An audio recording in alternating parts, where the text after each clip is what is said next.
And it looks like we're live. Yes. Primal Guard gameplay. Howdy everyone. We're gonna be playing some Primal Guard. This stream started about 15 seconds early. Welcome everyone. We'll give it a minute for people to get in here, but I am here today with Cloud Fuel. He's one of the co-developers of this game.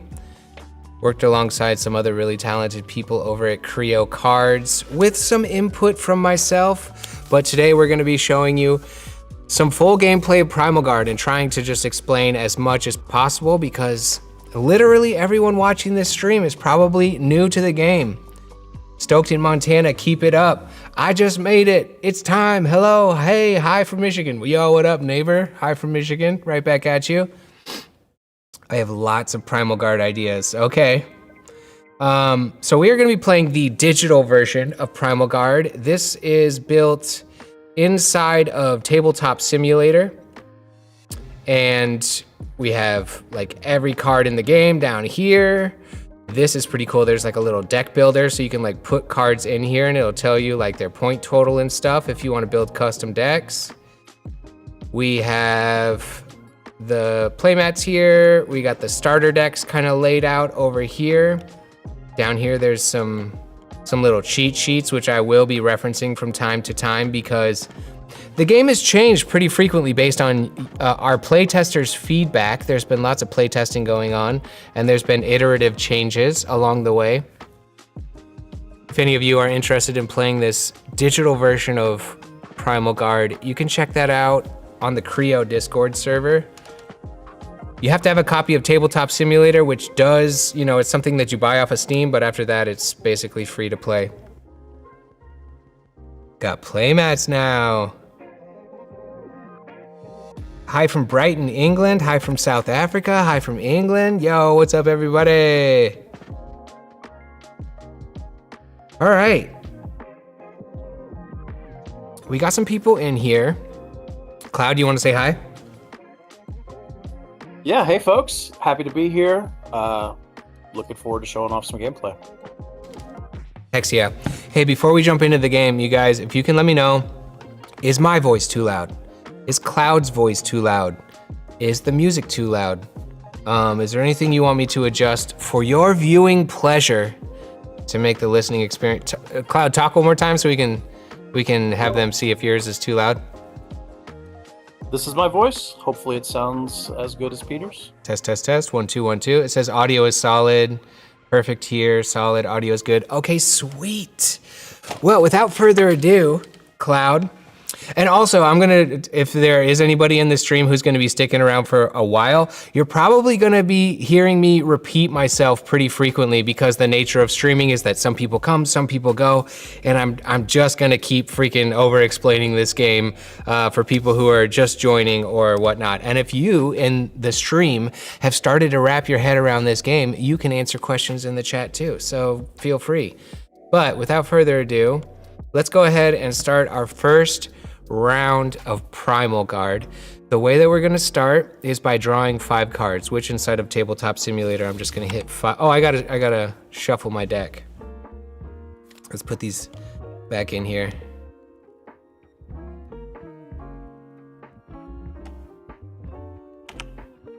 Shuffle, shuffle, shuffle, shuffle. Okay.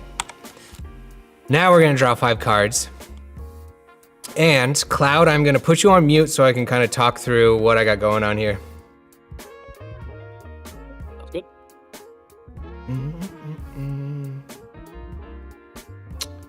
Don't disconnect, hit mute. There we go.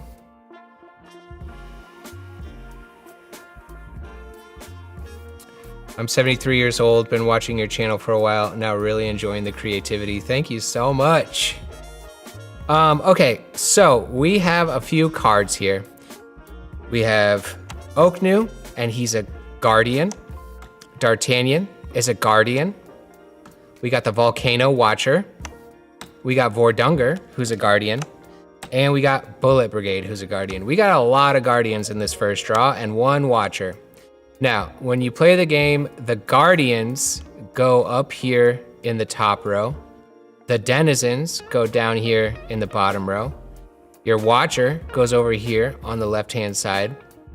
And in order to play denizens, which are how you score points, you kind of need some guardians out there to provide protection for them. Because without a guardian protecting them, you have to have your protection points up here. You got your protection points and your population points. If you don't have enough protection points, like if this said 0 and your population was 2, at the end of the round, you would have to discard down so that the bottom number matches the top number. So you have to have protection out there to support your population. Luckily, guardians provide protection. That's what the number is. Like this number right here in the top left-hand corner, that's the protection value. It's also their defense value. So Oknu has a protection value of 3. D'Artagnan has a protection value of 1. Wardungar is 3. Bullet Brigade is 1. So let's look at what card I want to play. Oknu times, let's not start with such a complicated one because this is like a very unique card. Bullet Brigade, let's start with Bullet Brigade. Bullet Brigade can poison an enemy guardian or knight card. So if he plays a guardian, I can poison that. If he plays a knight card, I could poison that. If attack is successful, may sacrifice any other one disabled card. So a disabled card is when a card has been poisoned, which flips it over. When it's been stunned, which rotates it. And I think that's it, poisoned or stunned. That's got an attack level of 2. Right here above the text box, we have our attack level. So I could attack a guardian or a knight card that has a defense of 2 or lower. Art is inspiring. Then we have Wardungar. Wardungar can force discard 1 disabled enemy card, which he doesn't have any disabled cards yet, so this might not be the best time to play this. If successful, return top card from my own discard pile to the top of my draw pile. Whoa, I didn't know how I did that, but this is gonna be a later card. This is not very effective right now. My watcher, I could play that ongoing enemy banish and poison attacks of +3 damage, discard the attacker. So if he tries to do a banish attack on me, or he tries to do a poison attack on me, that's a level 3 or higher, he gets his card banished, which is basically discarded. D'Artagnan, poison enemy guardian with a level 3 poison. And he's got an ongoing effect, which happens round after round. Every other effect in the game only happens on the turn that you play it. Ongoing effects continue happening. So his ongoing effect is, if attacked, ×3 stun the attacker, which will rotate him 3 times, 90 degrees. At the beginning of each turn, he rotates back 1 until he reaches the right way up and he's healed. And then Oknu ×3 stuns himself, so Oknu gets rotated 3 times. And then his ongoing effect is that when he does heal from that, he does a level 3 banish attack. I think, just to get things started, what I might do is play this Watcher, because he doesn't have any points or guardians or anything on the field. I don't. So I always kind of feel like round 1 is a good time to get a Watcher out there when you're not scrambling to try to win or whatever. It's a good round to kind of just like get your ducks in order. Okay. It looks like Matt Lupo's in the chat too. He's another one of the game developers, and hopefully he's going to be in there answering questions, which is good. So when I'm ready, I flip my card over and I move it into the ready slot. I am going to unmute myself for Cloud. I'm here. Sorry that took so long, Cloud. I was kind of giving a brief overview of the whole game. No worries. I'm ready whenever you are. Ready? Let's do it. Move this into the Watcher slot, and then I flip it. We simultaneously reveal. Okay, so he played Vulpes Raider. Peek 2 cards from enemy's hands, so he gets to peek 2 cards from my hand, and banish a matching enemy type. +1 against non-desert cards. +1 attack against non-desert cards. So he knows for a fact I don't have any desert cards in my hands because we're playing starter decks, and my starter deck is jungle/sky. So he's automatically going to get that +1. So he gets to peek 2 cards from my hand. Which 2 cards do you want to see? Let's go with the first one and the last one. Okay, so he's gonna peek that one and that one. Ooh, oak no. All right. So they're both. You don't have any cards on the field, so Mhm. I can't actually do anything other than just see them. Yep, because his card said he can banish a matching enemy type. So the type would be Guardian, Denizen, Watcher. So if he had been able to potentially peek a Watcher out of my hand, he could have banished my Watcher. But I don't have any Guardians on the field, so there is no matching type. So he does nada. Good morning, Tenhun, Cloud, and Score. Good morning to you. Putting feelers out for anyone to play in my area. Come on, November. Yeah, the Creo Discord is another good place to kind of like join in with the community to find local games, to do card trades, stuff like that. Okay, Cloud, I'm gonna draw 1 card to end our turn. And now we have begun the next turn. I'm gonna go back on mute here so he can't hear my strategizing. All right, guys, we drew Gilberto. Gilberto is a denizen. He's got 1 population point, which you can tell in the top left-hand corner, and his attack is a level 1. And it says negate enemy attacks, which is very nice. So if he tries to attack me, I negate that. He can't do that. And ×3 stun an enemy watcher. I don't want to play a denizen quite yet because I don't have any guardians out there to provide protection. If I played Gilberto right now, all on his own, at the end of the turn, he would have to be discarded because my population, I'd be overpopulated. My population would be higher than my protection. So let's see if we can get a guardian out there. And what I might want to do, my Bullet Brigade is a level 2. Which could, his Vulpes Raider is a level 2. So if it's an even score, the attack goes through. If he was a level 3 and I had a level 2, my attack would not work. His protection is also his defense, so that card would be too strong. But I think my Bullet Brigade can attack his Vulpes Raider, hopefully. And once again, my Bullet Brigade poisons an enemy Guardian or Knight card. If the attack is successful, I may sacrifice myself. Wait, may sacrifice any other 1 disabled card. Never mind about that myself thing. I could sacrifice any disabled card. There is no disabled cards, but it would be nice to poison him. So I'm gonna choose the Bullet Brigade. I'm gonna move it to my ready slot. It looks like Cloud is already ready. Hello from Tennessee. I'm gonna unmute. Okay, are you ready? I'm ready. Let's do this. Here we go. Okay. He played Magician Riku. Friendly card. Oh no.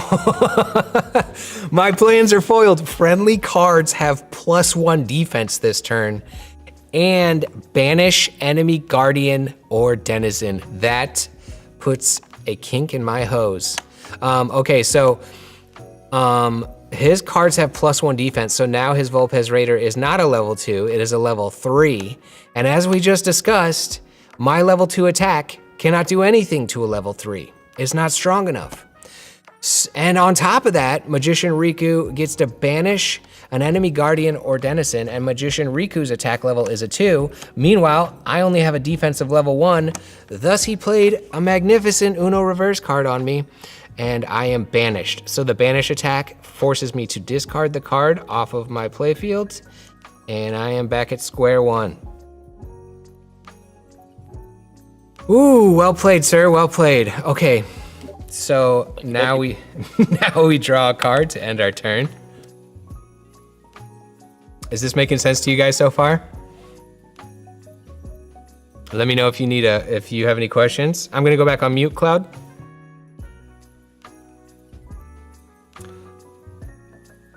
Okay, gang. That was not great for us. His predictive analysis is too strong. Too strong for my cards. Now, what's he gonna do we think? He's got 2 protection out there. He's got 2 population. So if I was a betting man, he's not gonna play a Denizen because that would overpopulate him. So he's either going to play a Guardian or a Watcher. So with that in mind, what are we going to do? I have nothing on the board except for my lovely Watcher here, kind of limiting his banish and poison attacks.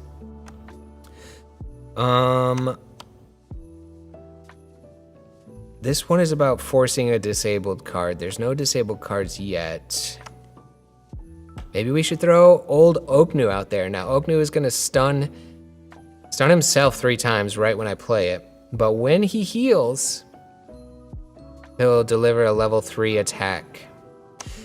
And let's remember that Riku's effect is not ongoing, so he only had +1 defense for that last turn, but not +1 defense anymore. So let's try Oknu.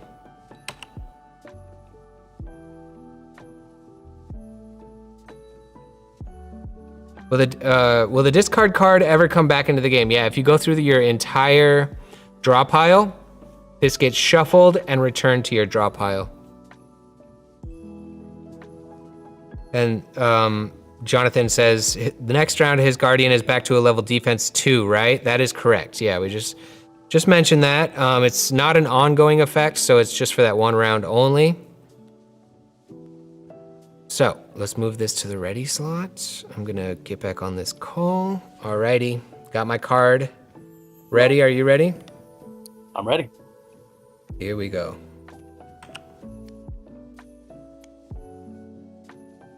It says my camera blurred. We want to see you sharp. Is this on manual focus? Or is it just...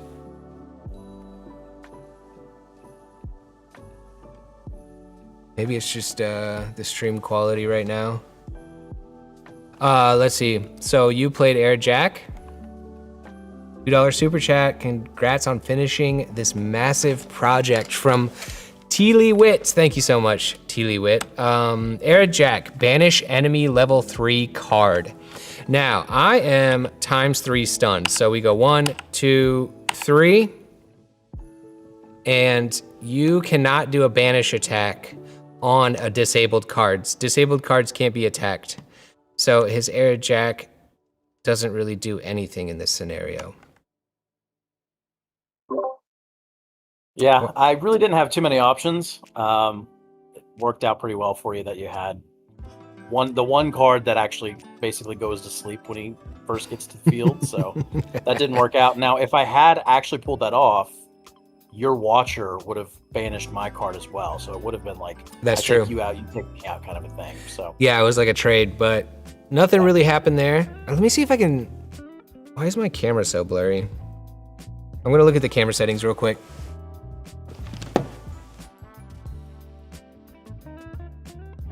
Whoa.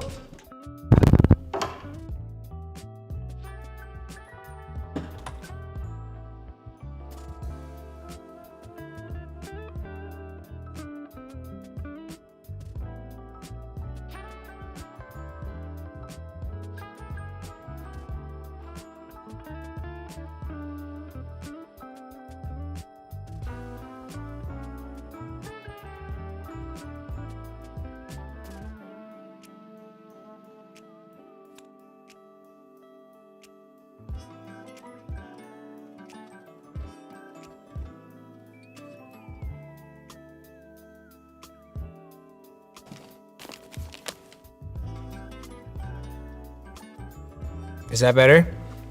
Looks better, maybe. Someone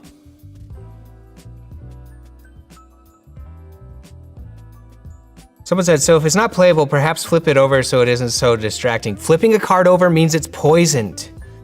So if I flipped it over, that would mean something totally different. When you're stunned, you get rotated 90 degrees, but you do leave it face up. When you're flipped over, it means you're poisoned. Yes, much better. Thank you, much better. Yeah, for some reason it switched to manual focus and it was focusing somewhere deep into the distance, but I think I fixed it, at least for now. You guys let me know if it gets blurry again. Okay, so that's that. We're gonna draw a card to start our next turn. Now, if we go down here and look at our turn order, let's see. This changed a little bit. Okay, so the very first thing when we begin a phase, is to do a tap update, which is, you know, rotating our stun. So I'm gonna move this back 90 degrees. Wait, go that way, okay. So I have 2 more turns before I'm unstunned. That Oknu is a ticking time bomb waiting to do his banish attack. Okay, let's go back on mute. Thanks for the $4.99 super chat from Sketchy McDoodles. Thank you so much.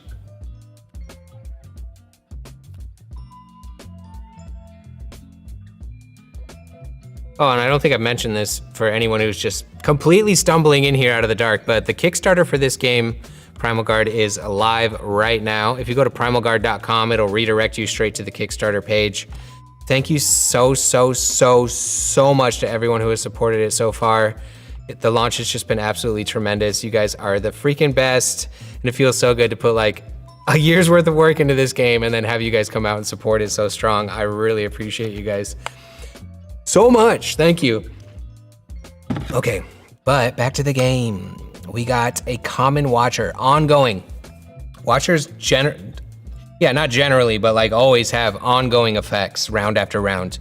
Friendly wind attacks have +1 damage. Also, when peeking, I get to peek an extra card. That's kind of nice. I don't have any wind attacks in my hand right now, but I am playing the Sky deck, which is the most common biome for wind attacks. Bored Panda throwing out a super chat. Thank you so much, appreciate that. Okay, so what am I gonna play here? I have 0 protection, waiting for this Oknu to come into play. He does not provide protection while he's stunned. Oh wait! Force discard 1 disabled enemy card. Oh, for a second, I thought I wouldn't want to discard myself anyway. I thought I could maybe heal this Oknu like right now and get that attack off. So, I think what I want to do is play my D'Artagnan. Poison level 3. So what can I take out with that? I could take out Air Jack with my poison. He's only a level 1. I could take out Vulpes Raider. She's only a level 2. That's probably the move right there. Let's go ahead and flip that over, put it into the ready slot, thus signifying that I am ready. We're gonna unmute over here on Discord. All right, are you ready, Cloud? Ready. Here we go. Flippy dippy do. Played Scout Marilyn, draw 1, and may play instantly with an attack level of +1.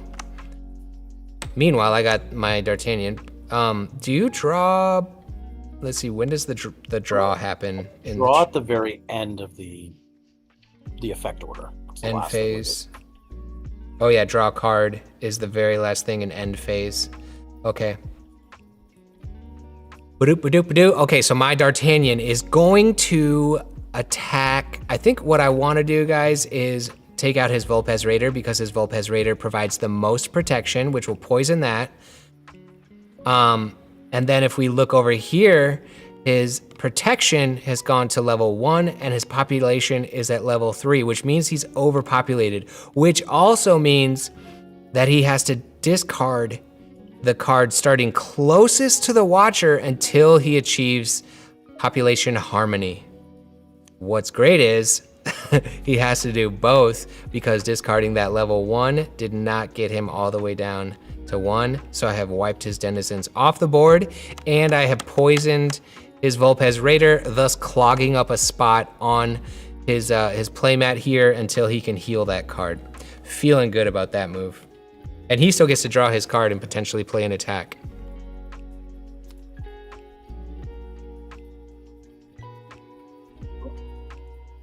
No attack, so I'll just be drawing it, and that'll be the end of the turn. Also, can we this said May, right? Yeah, so if you look at the Scout Maryland, it says draw 1 card, may play instantly with attack of +1. That word may is always the word that's used if you have an option to do something or not. If it doesn't say may, it's like a must play instantly with attack +1. So that's just something to keep in mind as you're reading these card effects. Okay, we're gonna draw one card to end our turn. I am going to update my Oknu. Whoops, wrong way. I always do that the wrong way. And I'm gonna go back on mute and we're gonna discuss strategy.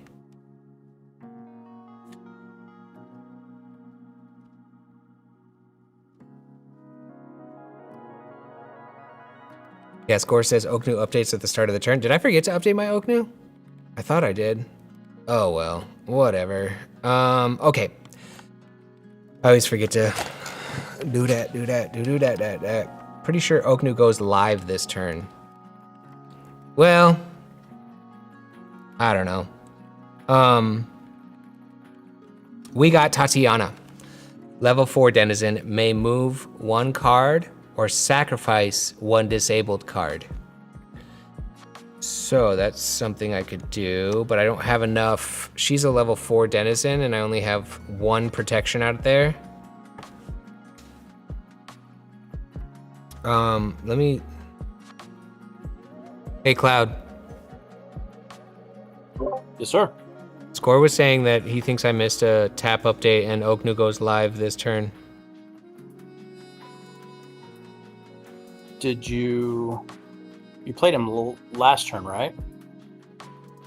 So you'd have one more? Yeah, I thought I had one more. Let's just play it as it lies. You played the Watcher, then you played the Bullet Brigade, then Oknu, then D'Artagnan, I think. Okay, So yeah, we'll he just... goes live next. Okay, sweet. Be right back. I did not anticipate that kind of strategy. Well, that's a good thing, I think, right? This TCG is super cool. Thank you. That's what I'm talking about. Keep those comments coming. You know what I'm saying? That's what I'm talking about. Okay, so I think... What does Artisan Peter do? Negate enemy denizen effects. Copy non-going effect from played enemy card or enemy denizen. So if he plays a denizen here, which is a possibility because he does have one protection out there, I negate that. And I copy his effects from enemy played card or enemy denizen. So whatever he plays, I could copy him. That feels pretty cool.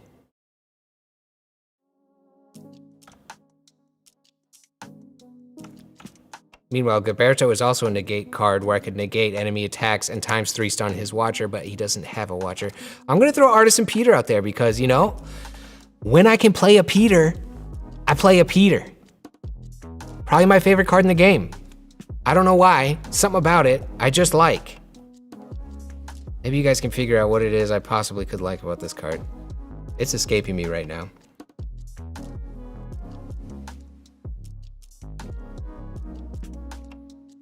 Are you ready? Yes, sir. And drop it in, drop it like it's hot. Oh, he went for the Watcher. His Seaweed Watcher says, ongoing effect, which Watchers always do, when playing a denizen, heal one card. Ooh, that's pretty powerful. So if he plays a denizen, he can heal this poisoned card, which is pretty sick. Meanwhile, I have a copy non-ongoing effect from enemy played card. The Watcher's effect is ongoing, thus I can't copy it. And he didn't play a denizen, so there's nothing for me to negate. So that would be the end of that round. And I'm gonna draw to end the round, as is Cloud. And I'm gonna go back on mute. Now, let's update this Oknu. Oknu's back in action. Boom.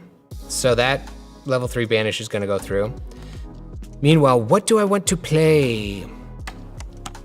Friendly poison attacks against Guardians also apply to adjacent denizens. Oh, I like that one. And now I have 4 protection out there.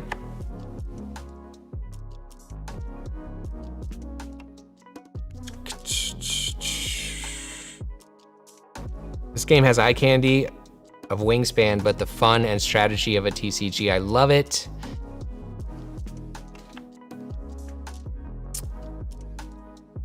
I know why you want to play that card, 10, huh? Can you have multiple Peters in your hand? First of all, that sounded interesting. Second of all, yeah, you can have, I forget the exact rules and regulations, but I think you can have 2 copies of the common version, 1 copy of uncommon. Score could talk a little bit about this. Is there deck building down here? Oh, here's some deck building. Duplicates. You can have 2 commons. 2 commons. Oh, wait. 1 extra common, 1 extra uncommon, no extra rares, no extra mythics, and no extra legendaries for like the base deck building. Now, if you and your opponent have sort of an agreement or some house rules or something, you can do whatever the heck you want with this. But there is some general deck building guidelines. So yeah, you could have up to 5 Peters in your hand. Okay, so what do we got going on over here? I have a protection of 4, population of 1. I have a level 4 denizen, which would overpopulate me. That would put me at 5 to 4. I have, force discard 1 disabled enemy card. I could force that. If successful, return top card from own discard pile to top of draw pile. Let's give that a whirl. He's probably gonna play a denizen. He's probably gonna heal this card. What happens first? Play card, sacrifice. Oh, this is the things that you can do in a round. So you can play a card. You can choose to sacrifice one of your own cards on the battlefield, up to 1 or 2 of them. Or you can redraw. You can discard 1 to 3 cards from your hand and draw that many. So sometimes you can get yourself into a situation where instead of playing a card, it makes more sense to sacrifice or redraw. Oh, here we go. Here's the resolve order. Negate or immune, heal. Okay, so he would heal first. So he has an opportunity to heal his poison card before I have an opportunity to do my Vordunger move. But I'm still gonna go for Vordunger just to get some protection out there. Does that make sense, guys? This all making sense? It's not that complex of a game. All of the intricacies are usually written like on the card themselves. The core gameplay is pretty simple. Yo, yo, yo. Yo, real quick before we do this turn, your Oak New went live last turn. Oh yeah. So you should banish if you're gonna banish. Yeah, that would be the old Air Jack there, right? Banish enemy guardian. My bad. Okay, no worries. I think I was so deep in explaining some other cards that I forgot about that guy. All right, are you ready now? I'm ready. And drop it like it's hot. The Angler, enemy attacks must target this card. If attacked, negate attack and banish attacker or enemy knight card. So my Vordunger does not attack per se. I have a forced discard. So yeah, your Angler doesn't do, since I don't have an actual attack type, the Angler does not draw my attack, but I can still force that discard of your poisoned card, which is really cool. If successful, return top card from own discard pile to top of draw pile. Whoops. So I was successful, so that's that guy. And then we put this on the top of our own draw pile over here. And that's the end of that. Now, the Angler does have a protection level of 2, so his population is up to 2. Meanwhile, I have protection 7, population 1. That's good. All right, time to draw a card. And gonna go on mute. Okay, we all saw that one coming, the Bullet Brigade, because we knew we just took that from our discard pile to our draw pile. Now, do I want to play the Bullet Brigade again? It's the only Guardian I have. Or should I get some Denizen action out there? Tatiana, level 4 population. Now, generally, guys, you're gonna see that the higher the value of the card, like a level 4, generally the weaker the move, just for balancing. So Tatiana can move 1 card or sacrifice 1 disabled card, which is cool, but and it can get you out of some tricky situations and even be a badass move in very specific situations, but it is quite situational. But that population of 4 just gets you closer to winning for sure. And you do have to hit exactly 1,000 points. So it has to be, if I played this level 4, it'd be 4 plus 1 is 5. So I'd have to play a 3 and a 2, or 2 2s and a 1 to get to exactly 1,000 points. Yeah, and Tatiana can affect enemy cards too. Meanwhile, Gilberto, negate enemy attacks and ×3 stun Watcher. That will put me at a 2. So if I had 2 out here, I would need a 3 and a 3, which would put me at 8. Plus a 2. Getting a bunch of 1s out here just makes these slots that a tiny bit harder to make the math work out. I might want to throw out Tatiana just to get my population up. No, I'm gonna throw out Gilberto and negate and also stun, because that sounds nice. Whatever he's about to do, whoops, I can just negate it. I just showed him the card.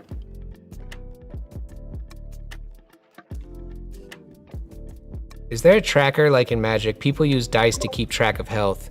One of our early on things is like, we don't particularly want trackers and chips and all kinds of mental math that you have to keep going in your head at all time.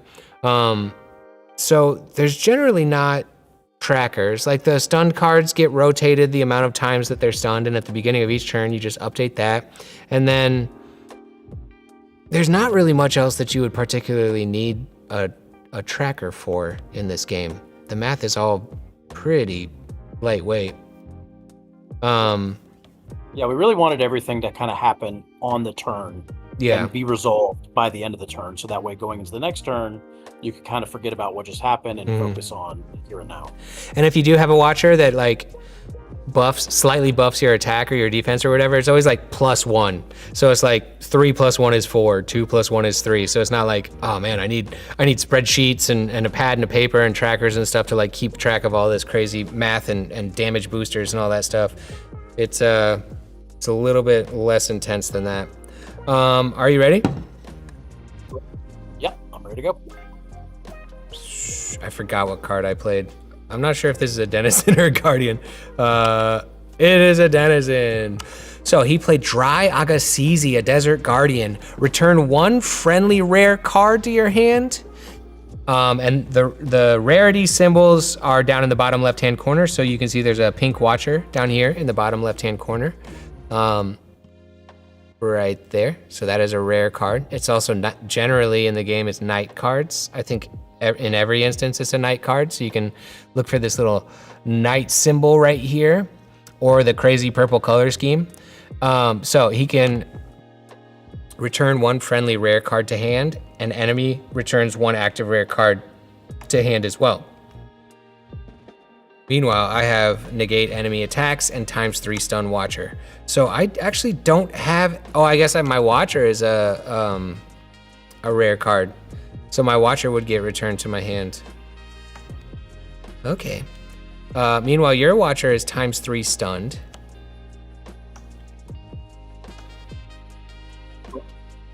So I think that only triggers if, because like usually when the second statement is tied to the first, it usually says like if successful ×3 stun enemy Watcher. I think it's just 2 separate statements, like negate and ×3 stun enemy Watcher. Yep, you're right. Meanwhile, this guy is coming home, and we draw for the next round. Going back on mute here. Greetings from Costa Rica. I've been to Costa Rica before. History in the making. Congrats on finishing this marathon of a project. Thank you so much. Are you looking to sell these cards in stores like Target and Walmart, or just keep it online? I mean, if there was an opportunity to sell in Target and Walmart, I'm sure we would look into that very thoroughly. I don't know if I could just walk into the headquarters of Target and be like, hey, stock my game in every store across the country. But you know, if there's mom and pop shops and stuff like that, there's conversations to be had there for sure. Right now, the main focus is online though. As a night owl, I love night cards. Samesies. I understand the corner numbers now. Yes, good. The corner numbers on Guardians indicates their protection level they can provide and also the defense they provide. The Guardians provide defense to the denizen below them. So by nature, if there was no Guardian here, the defense on this would always be 1. Even if this said level 3 right here, the defense would be 1 with no Guardian in front of it. And then on denizens, the number in the top left-hand corner represents their population, and you're trying to reach 1,000 population to win the game. Right now, I have 200 population over here and 700 protection. But the 100 is just for vanity because you guys voted on a poll that said you wanted the game to get 1,000 points to win. Thank you very much. Okay, let's look at the actual card we drew. We drew Tagari, a Night Guardian. Banish enemy Guardian or Denizen. I got a level 2 banish, ×3 stun an adjacent card. So with a level 2 attack, I could not get this Dryaga So that, and there's really not any adjacentness going on. Now he could play a Guardian and then potentially my stuff could be stuffing, but should I get a Watcher out? I have 3 Watchers in my hand. Dang, I should have played this over here. The reason why I say that is that if I do get overpopulated, as you guys saw in a previous round, you start by discarding the denizen closest to the Watcher. So it's better to have like a level 1 there. So if you're forced to discard, you're only discarding 1 really. Versus if I threw this Tatiana out there, I'd be forced to discard 4 population points. Even if I was only 1 or 2 points over population. That's a bit more advanced, but we'll get into those situations as we play. Maybe I should buff my poison attacks and then drop a bullet brigade on him again. That might be a good, if it ends up working out. We'll throw this Watcher out here. Oh, did I read this to you guys? The Fungi Watcher, ongoing friendly poison attacks against Guardians also apply to adjacent denizens. So let's do that. Let's throw that in our ready slot. Let's unmute. You ready? Ready. Shaboom, shaboom. The old flipperino. He played Astronomer Janelle, level 3 population. Peek 2 cards from enemy hand. May force discard 1 revealed Guardian and Denizen. Ooh. Okay. Which cards of mine do you want to peek? Pick a card, any card. Let's go with the second one and the fourth one. This one? Yep. Second one and fourth one. Dang it. Ooh, I got both.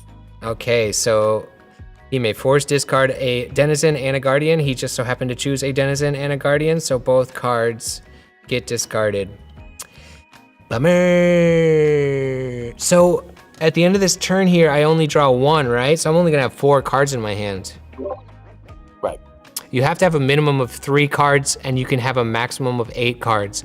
If you're below your minimum, you can draw additional cards to get to 3 cards. And if you're above your maximum, you must force discard until you reach your maximum, correct? That's right. Okay, I'm going to draw to end turn. Go back on mute. He ruined my plan. I was playing the Fungi Watcher to be able to play the Bullet Brigade to buff my poison, which I could then poison the Dryalgacizi. But no. And it would have hit Astronomer Janelle too. we got Zoe. Zoe is a jungle denizen. She can heal adjacent denizens. I don't have any denizens right now that need to be healed. Tagari, banish enemy guardian or denizen ×2 stun adjacent card. What level 2 attack could we? That doesn't do anything for me at the moment. Zoe doesn't really do anything for me at the moment. So either one of these I play is either to increase my population or increase my protection. Now, if he does play a level 2 guardian, I could banish that guardian that he just played. I wouldn't be strong enough to stun his Dryalgacizi, but let's throw Tagari out there. Good looking card, good looking card. Who made that art? Matt said maybe discard and draw. Maybe not yet. I do need to get rid of some of those watchers. Okay. You ready? Let's do this. Okay. Anglure. Enemy must target this card. If attacked, negate attack and banish attacker or enemy knight card. I am attacking with a level 2, which does actually go through, wait. If attack negate. Oh no! He negated my attack and flipped it back on me. So I am banished. Because if I attack him, he negates it and then banishes me right back. Goodbye, Tagari. Sorry, Tagari. Good play, good play. Now he's got 5 protection and 3 population. Oh, have you been updating your Seaweed Watcher? Yes. Okay. I did last turn. I forgot to do it this turn, so Okay. glad you called that. What does the Seaweed Watcher do again? When playing a denizen, heal 1 card. Okay, I'm going to draw and mute. Boom.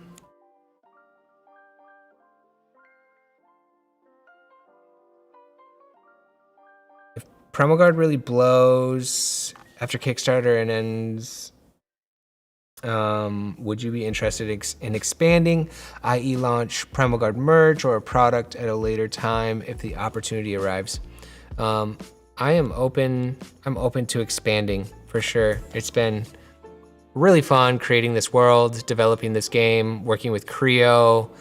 And there's some additional biomes that would just be so fun to create guardians and denizens for. You know, all of these guardians are kind of based off of super awesome animals.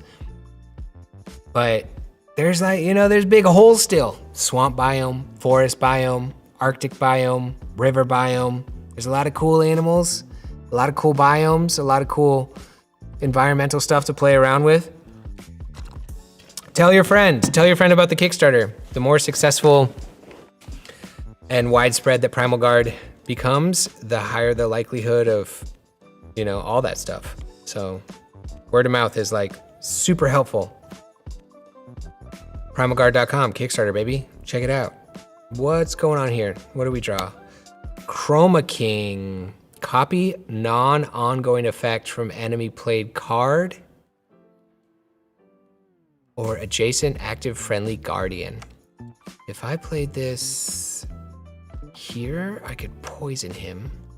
If I played this here, not super helpful.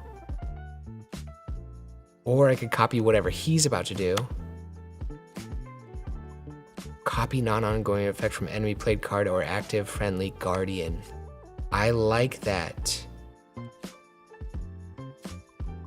Let's give that a whirl. Ooh, did I actually beat him to being ready for the first time ever? There's no remove from play rule in PRIMALGARD, i.e. the card is no longer usable throughout the duration of the game. No, that's, yeah, not like, you can discard a card and then you have to wait all the way until the game goes long enough, which would reshuffle it back into your hand, which doesn't happen in every game. But yeah, you can't like fully like, what's it called in like Slay the Spire? Exhaust. You can't fully like exhaust a card. All right, you ready? I'm ready. Shaboom. Pelagos. Negate attacks on this card. If friendly guardian is attacked, draw 1 bonus card. So I could copy that. I could, because I can copy the played card. Don't really want to do that. I do, which, you know, this will put me in a situation where he does get to draw a card, but I'm going to copy D'Artagnan because I can copy adjacent cards, which gives me a level 3 poison attack, which means I'm going to poison Dryaga, which leaves his Janelle. Oh yeah, wait. Janelle's not poisoned, right? You've got a Watcher that. Oh yeah, my Watcher. Let's go. Yeah. I forgot about my. I forgot about my Watcher. I was gonna tell chat that since Janelle was left open without a Guardian, her defense drops down to a 1. But even better than that, she's poisoned. Now, Cloud does have a card that says if he plays a Denizen, he can heal 1 card, but that would still take 2 turns of playing Denizens to heal both of those cards. Now, if he had a Denizen that also healed, that would be like big brain move because the Watcher would heal 1 card and the Denizen would heal the other. But I don't even know if he has a card like that. I'm not sure if there's something like that in his starter deck. Okay, so draw to end. Oh, you draw? Don't you draw an extra card because I didn't attack? Did you already do that? If you attack, I draw, and you didn't attack, so I don't draw a bonus card. Yeah, Friendly Guardian was attacked. I poison attacked. Oh, right. You're right. Yes, so I draw an extra one. Okay, going on mute. Boom.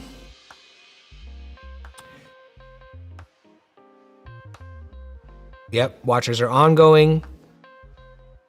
And yeah, so the card clarifies it with, in the top right-hand corner, there is the golden Ouroboros, which is the symbol for ongoing. And then in the effect description, there's that yellow tag that starts the statement, says ongoing friendly poison. And then if you look over here, we see that Ouroboros again, and we see ongoing in bright yellow. So yeah, the card will tell you if an attack is ongoing. We got Troubadour Gilberto, negate enemy attacks and discard enemy Watcher. That could be, yo! When does discard happen? Because I could get rid of that Watcher before he heals? I don't think so. Heal, defensive buff, move, swap, discard. So I think those things would happen simultaneously. So he would heal and I would discard him. That would be cool if I could somehow discard him before he could heal. But that still could be good, so it would take him a longer time to heal that other card. That might be the ticket. And I get to negate his attacks. Troubadour Gilbert. Wait, do I have enough population? Oh no, I'm gonna have 1, 1, 1. That would be 3. 3 plus 4 is 7. I would have to play a 4 and a 3. Or or force sacrifice. I will be getting myself into a situation where I have to get a level 4 Denizen, and I already have a level 3. But in the starter decks, level 4 Denizens, I think there's only 2. I think there's only 2 in the whole deck, and I think one of them might already be in my discard pile. Did I ever play that Tatiana? I had to have, because it's not in my hand. Let's play Troubadour Gilberto anyway, because I am trying to reach exactly 1,000 population points here, guys. You can't get 1,100, you can't get 1,200. So you really have to kind of pay attention to your slots and what the numbers are. And I'm using 3 slots just to get 3 points. But I like this effect, and I could potentially get rid of his healing Watcher.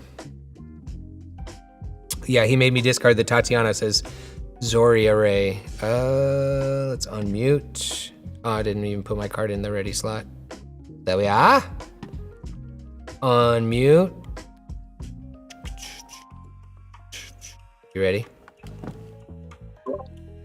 Yeah, I had to really think through my options on that one, but yeah, I'm ready. Okay, let's do it. Didn't play the Denizen. Samurai. ×2 stun, 2 adjacent enemy cards. +1 attack per adjacent friendly ocean card. So he does have an adjacent friendly ocean card. So in Primal Guard, the word adjacent means a card above or below you, or a card to the left or right of you. Not diagonal, but any of the 4 cardinal directions, up, down, left, right. So on my right, probably his left, he has this Pelagos, thus meaning he gets a +1 attack. So his stun is a level 2. But if we remember correctly, Troubadour Gilberto negates enemy attacks, which that attack could have been devastating. He could have stunned these 2 guys, which would not have overpopulated me. But it would leave Artisan Peter unprotected. Okay, and meanwhile, I discard Enemy's Watcher, which means he's gonna have an even harder time healing those poison cards. All right, baby. That's good. Now we draw to end. I'm gonna go on mute. I'm happy with the way that turned out. I'm not the best Primal Guard player in the world. I think I've lost more games than I've won, for sure. But so far, I'm not even gonna say it. I don't wanna jinx myself, because the tides can turn quickly in Primal Guard, I'll tell you that much. What do we draw? Warrior Poly. Wind enemy guardian or denizen, +1 per adjacent friendly sky card.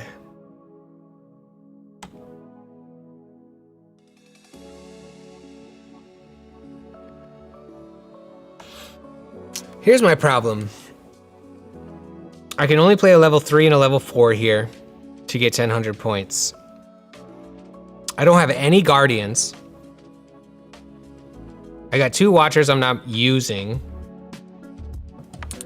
Is now a good time to discard, to go looking for that level 4 denizen, to go looking for another guardian I can play. He is in a bit of a tricky situation where he doesn't have any population yet, so he's not like close to winning. Or I could play this Warrior Poly like unprotected. And then I'd have to sacrifice. What could I do with this wind? Wind enemy guardian and denizen. I think I'm gonna discard. So the way that you discard is you flip your card over, you put it in the ready slot, and then when the round begins, you just pull it back and you say I'm discarding and you do your discard thing. All right, you ready? I'm ready. I'm discarding. Meanwhile, you played Caraclaw, banish enemy watcher, sacrifice friendly guardian. So my watcher is getting banished. And then you can't sacrifice your disabled card, or can you? I could, but I'm not going to. Ooh. I'm going to sacrifice my Samurai instead. Okay. And then I am going to discard 3 cards. 1, 2, 3. And then I'm going to draw 3. And then I get to draw 1 more to end my turn, right? Or no? Yes. And then also your and my watcher goes. My watcher's gone. Yep. Okay. That's actually a decent way I had 4 cards before. But that move got me up to 5, which is actually very helpful. Pecoy. Okay, we got 3 new cards. Oh, we got 4 new cards. So we know Zoe heals. Serpent Strider, level 3 Sky Guardian. Wind attack an enemy guardian or denizen Now, when it comes to wind attacks, let me explain wind attacks. If the card is alone in the lane, or if there's a disabled card and an active card, the wind blows it to the discard pile. If there's two cards together in the lane, like if this was a Guardian and this was a Denizen, the targeted card would blow back into the opponent's hand. So the wind attack is more powerful when the cards are by themselves in a lane, which pretty much all of his cards are right now, so I could force a discard there. But that's kind of how wind attack works. We've got Priestess Zoe, level 3 Denizen, heal friendly night cards. We got Rhea Raven, wind attack an enemy Denizen may move an adjacent enemy Denizen. He doesn't really have any Denizens out right now. And we got Pecoy. I do like the Pecoy card because it is an ongoing effect. Enemy Denizen attacks must target this card. So anytime he plays a Denizen with an attack, it has to go at Pecoy versus anything else. Now he could have a Denizen that attacks other Denizens. Nope, it goes to Pecoy. He could have whatever. His Denizen attacks gotta go for Pecoy. I do like that one. That being said, +2 if targeted card uses poison. He doesn't have any poison using cards out there. So who could I hit with this? I could get rid of his Anglure, and I could get rid of his Caraclaw.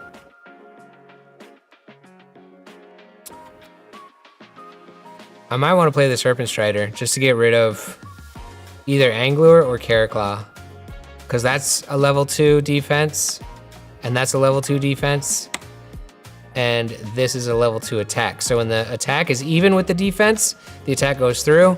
If the attack is less than the defense, the attack does not go through. So I'm gonna throw old Serpent Strider out there. Let's see, do the attacks happen only once when the card is being played, or if another card can re-trigger it? It only happens when, on that turn, unless there's an ongoing symbol. The only other caveat to that would be like a card like Chroma King can copy an attack, so it wouldn't be that same card doing that attack. It would be a new card copying that attack, thus doing the attack again. But I don't think there's any move in the game where you re-trigger your own cards. That could be an interesting thing though. But let's put this in the ready slot.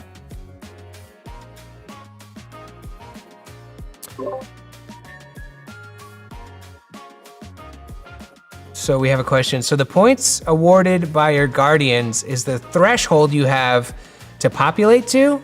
Yes. What do you mean by it wouldn't have overpopulated you? Isn't 11 when you overpopulate? So you can't, yeah, you in the game you are unable to go to 1100. You would have to discard if you played additional population over 1000. But the term overpopulated is like when you don't have enough protection. So right now I have 1 level of Guardian out there, and I have 3 levels of Denizens out there. So these numbers turn red. I only have 1, but 3, so I would have to discard down until the said 1 and 1, until the 2 numbers were equal. I would have to discard my Denizens here until I wasn't overpopulated. So this one was here, this one was here, and this one was here. And now I'm not overpopulated because I have 9 protection and 3 population. If that makes sense. Is there a promo kit for LGS to try out the game? LGS. Should I know what that means? LGS.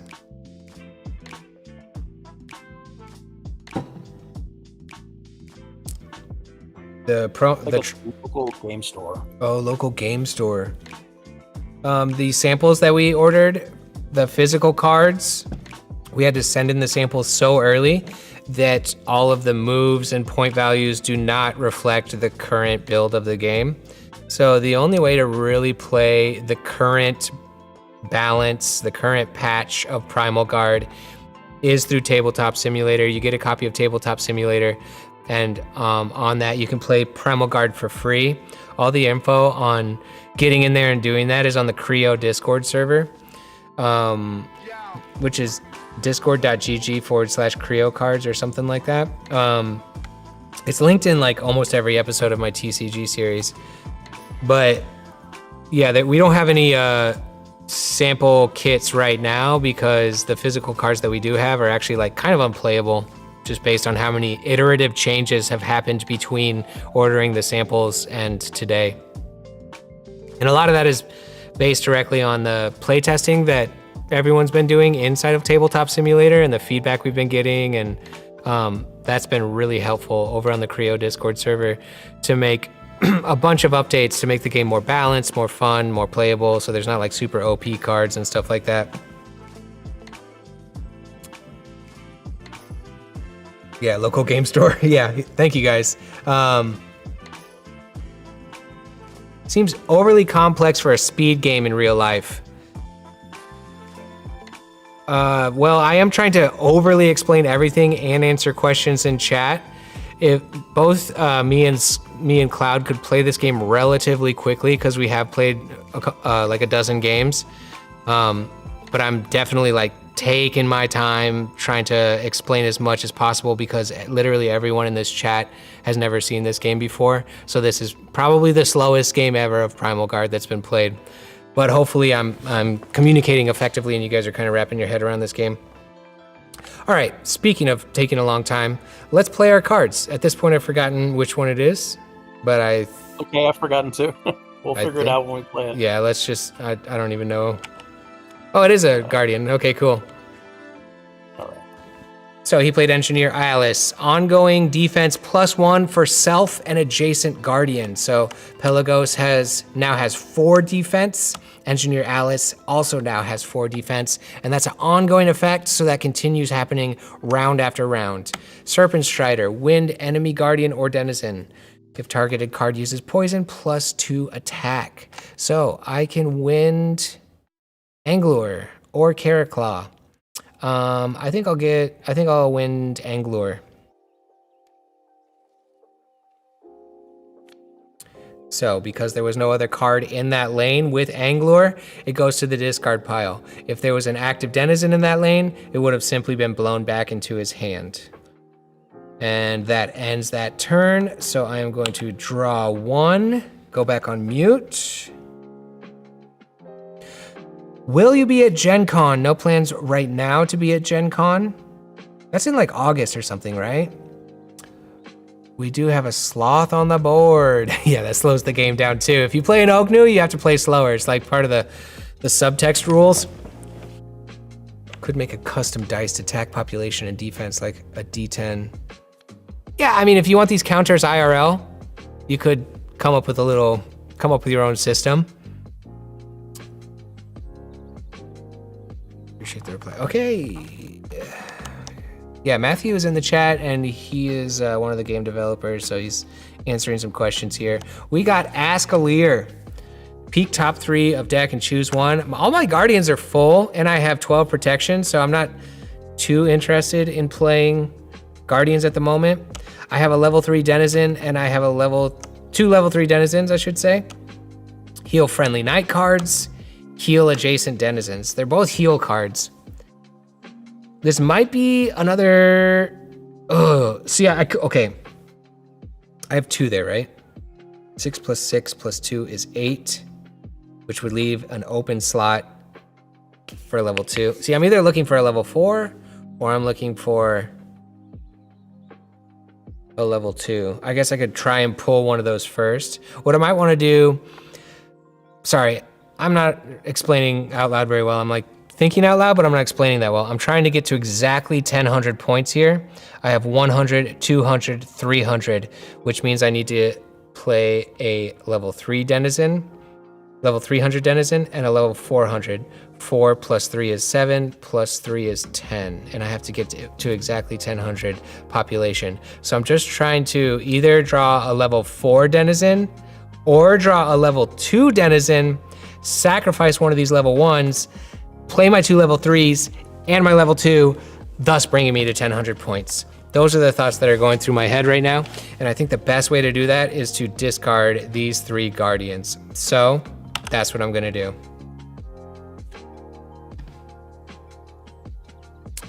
Alrighty. You ready? I'm ready. I'm discarding. Heala Heala, poison enemy denizen with no active guardian within lane, which is none of them. All of my guardians are active, protecting my denizens. So that does nothing except increase his protection value here. So he has 8 and 3 at the moment. And I have 12 and 3, so it's actually kind of an even game right now. We're going to, oh, I got a discard. I'm gonna get rid of this one, and this one, and this one, and draw 3. And then I'm gonna draw 1 to end my turn. And then I'm gonna go back on mute, and we're gonna see what cards we got here.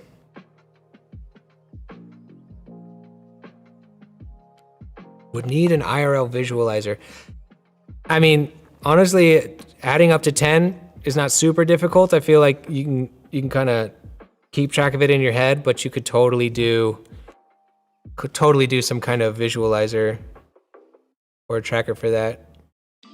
Do you need to use all of the denizen slots to get to 1000? No, you could do a 4 + 4 + 2. Yeah, you absolutely, the slots are, you're kind of limited to 5 cards, but you definitely don't have to use all 5 slots. Nick Garber's in the chat. Sir Fox Chase. Does the population count even though his card is turned over? No, disabled cards don't count, and this counter knows that too. Sadly, I gotta save for months just to be able to afford it. Oh, I'm disabled. I'm sorry to hear that. Fascinating art, Tenheezy, thank you.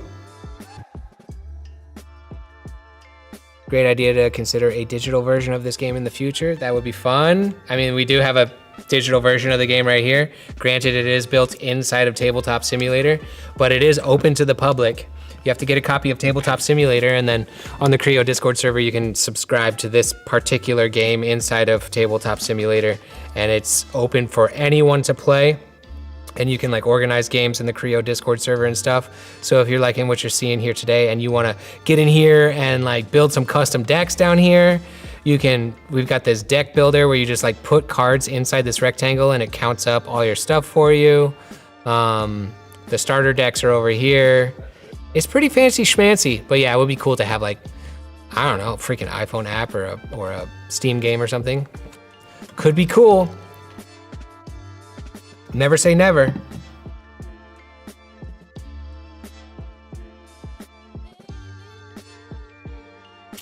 Yeah, in almost every single one of my YouTube videos about this TCG, except for the last one, I believe, the one where I announced the Kickstarter, there's a link to the Creo Discord server in every single one of those. You can go on there. There's like playtest channels. There's a pretty cool and friendly community of people who are interested in Primal Guard. They can help you get set up on what you're seeing here today. You can organize games. People, once that the cards actually arrive to the backers, people are gonna be trading cards on there. It's a pretty cool place to be. I like hanging out in there. You can ask questions. So yeah, check it out. I'm definitely not like, you know, Creo isn't asking me to shout out their Discord or whatever, but like accessing a lot of this stuff is on the Discord, and it's a useful outlet if you're interested in Primal Guard. I wonder if I can I share a link to the, hold on.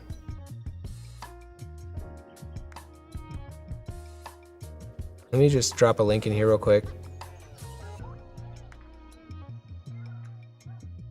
Here's a link to the Creo Discord server, if anybody wants to get in there. Okay, now let's actually play this game. What was I doing? We got a battalion. That's a guardian. I'm pretty good on guardians for now. Oh, Sir Fox Chase for Nick. Poison enemy denizen with a level 3. I'm not strong enough to poison that engineer Alice because of the ongoing defense. Ooh, there's our level 4. Let's go, Shaman Q. Predict an enemy type and rarity in the enemy hand. So I would predict, you know, rare guardian or common denizen. If I get both of those attributes correct, the enemy must discard one matching card if present. So if I say common denizen and he has a common denizen, he has to discard that common denizen. But more importantly, that is a population level 4 card, which means I could play a level 4 here. I could play one of these 2 level 3s here. And if all goes according to plan, if he doesn't throw a monkey wrench into my situation, I could win the game.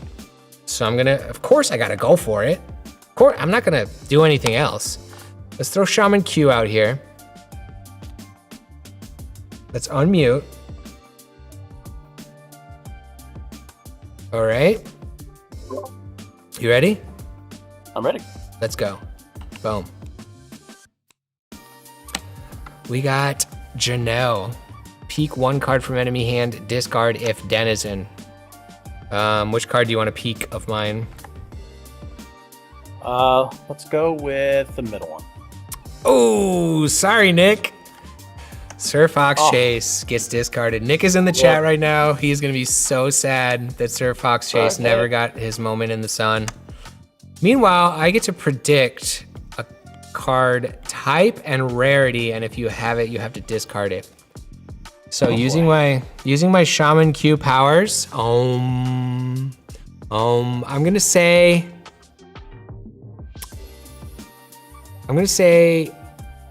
uncommon denizen.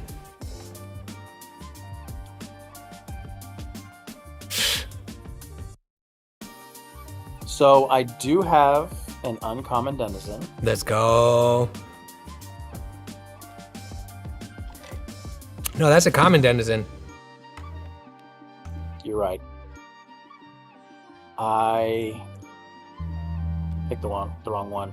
That's an uncommon. So if you guys look at the bottom right-hand corner, you see the little watcher with the orange mask. That is uncommon. Another way that you can tell that it's uncommon is that this is an assimilated version of a denizen. So after they have fallen out of our world and fallen into the world of PRIMALGARD, they become assimilated. So if you know the lore of the game, you can immediately tell that that's an uncommon card. But more importantly, you look at the little watcher in the bottom right-hand corner. It's got an orange mask. It's uncommon. So that's discarded. I will say that was a huge play because that was my next card that I was going to play. Let's go. Which would kill this card, which would have won me the game potentially. So hex yeah. Massive play. I am truly psychic. My Shaman Q powers are lit. You did that to me earlier with my bullet brigade. I was like setting up for a mega poison attack, but I got you poisoned anyway, so it's all good. Okay, now we draw 1 card to end our turn. We go on mute.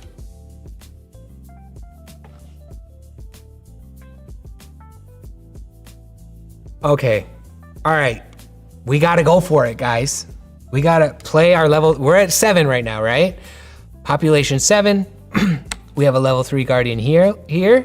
Doesn't do anything. Heal adjacent denizens. I don't have any cards that need to be healed. Meanwhile, Priestess Zoe heals friendly knight cards. I don't have any cards that need to be healed, but we have to go for it. We got to. What's he gonna do? Probably attack me, probably overpopulate me. There's nothing I can do about that. I think there's about an 80% chance that this doesn't work and he attacks one of my guardians, thus overpopulating me, thus forcing me to discard my denizens. But in a situation like this, you gotta go for it. It's the 4th down, 2 yards to go, 1 minute on the clock, 10 seconds on the clock. I don't know, don't ask me to do sports analogies. I don't even know why I went down that path. You ready? Yep. Here we go. What's he gonna do? Oh! Discarding. What? I win! Yep. GG. Woo! All right. All right. Good game. Good game.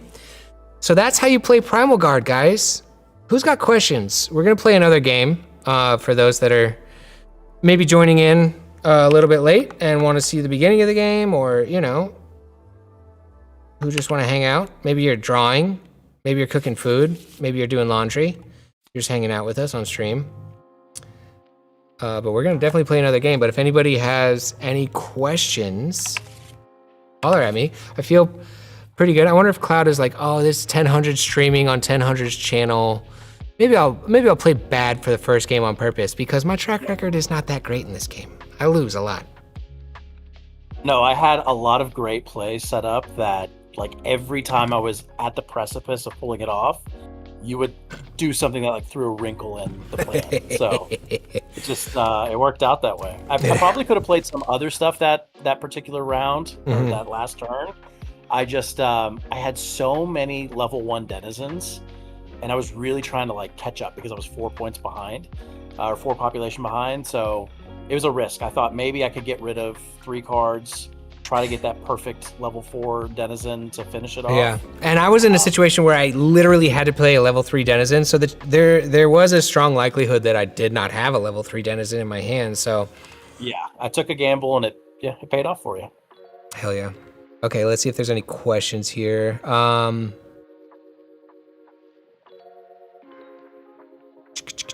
Do you have any ideas for future biomes? Yeah, I was in my head, forest. I haven't been able to do a wolf in this game. I haven't been able to do a bear in this game. Like classic freaking forest animals. Swamp. I love me some gators. I love me some amphibians. Swampy things. I just like swampy stuff. The Arctic. You got some really cool animals in the Arctic. Rivers.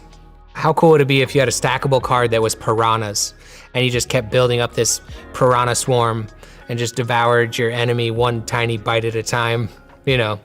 I just want to see another game that was fun. Oh, you missed the cards in your hand. Thank you, Nick.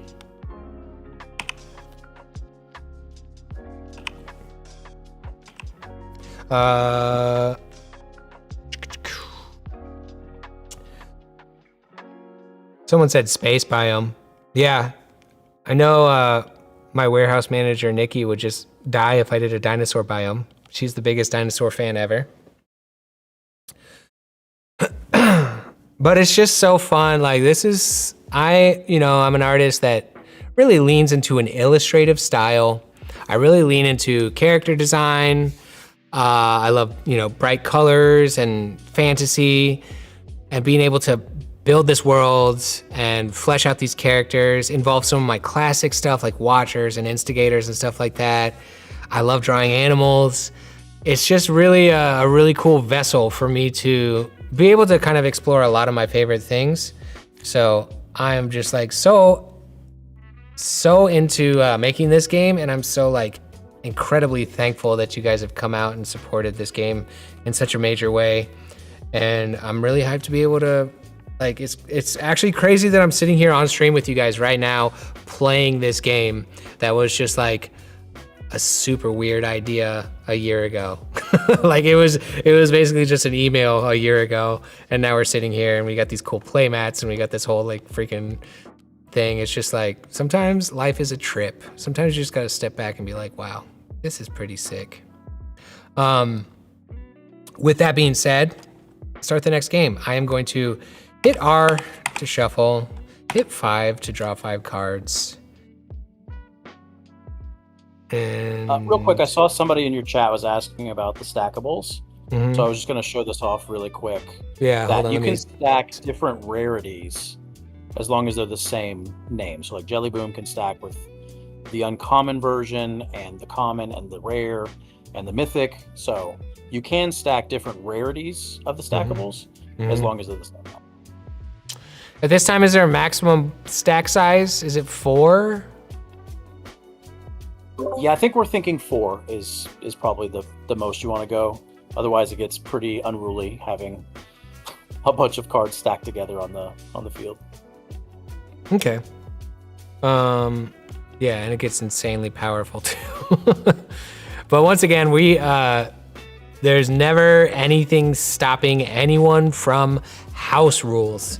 If you want to play unlimited stacks, go for it. If you want to play that your deck can have 50 points in it, go for it. If you want to play only night cards, go for it.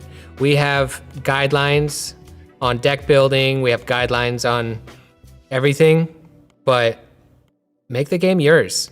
You guys helped make a lot of the creative decisions for this game as far as like the point value and weighing in on the sketch variants. And like, there's just been little steps along the way where you guys have helped design this game. So why not continue that when you have the cards in your hand?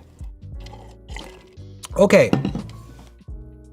With all that said, round 2. Oh, do you want to switch decks? Yeah, I'm good with that. Okay, let's switch decks. There you go. Shuffle that. Okay, so now I am playing Desert/Ocean, and he's playing Jungle/Sky. Okay, I'm gonna go on mute here.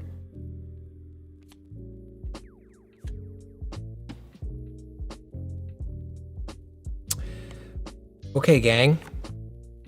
For those of you who may have just joined us, this is game 2.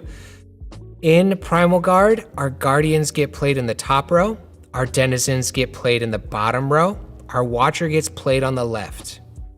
In order for Denizens to get played, these are Denizens, they're the human characters, they have to have Guardians up top protecting them.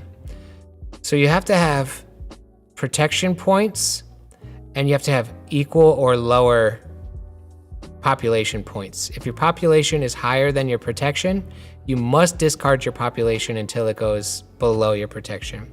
So the Guardians here have a value in the top left-hand corner, which is their protection. Arid Jack here has a protection level of 1. So does Seer Cat. By happenstance, the only 2 Guardians I have in my hand are protection of 1. So if I were to throw one of these Denizens out there as my first turn, it would be immediately discarded at the end of my turn because my population would be over my protection. So in this scenario, the best bet is to play one of these Guardians. I can play Arid Jack. His effect is banish an enemy level 3 card with a level 4 attack here. This icon right here is your attack level. Or I could play my Seer Cat. My Seer Cat, negate enemy attacks, and heal 1 friendly card. Let's go for Arid Jack and see if we can banish something that he throws out there.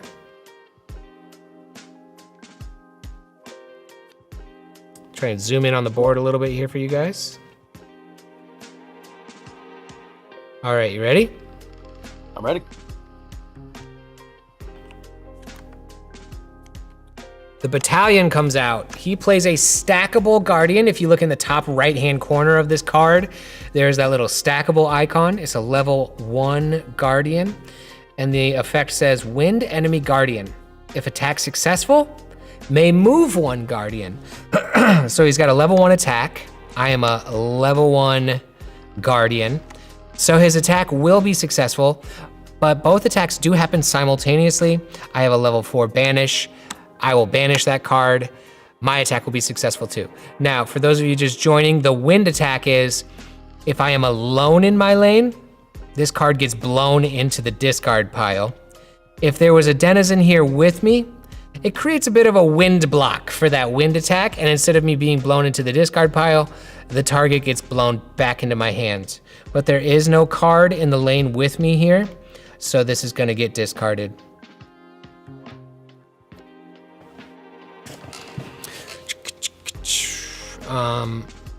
So now we draw 1 card to end. Why is this flipped over? Okay, now we draw 1 card to end our turn.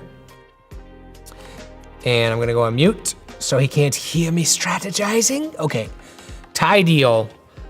Another level 1 Guardian.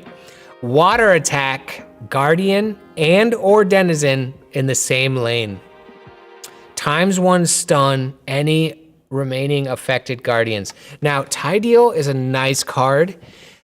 Water attacks are most effective when there's multiple cards on the field, because what you do is you move a lower value card, you move a higher value card into a lower value card, and the lower value card that is moved on top of gets discarded.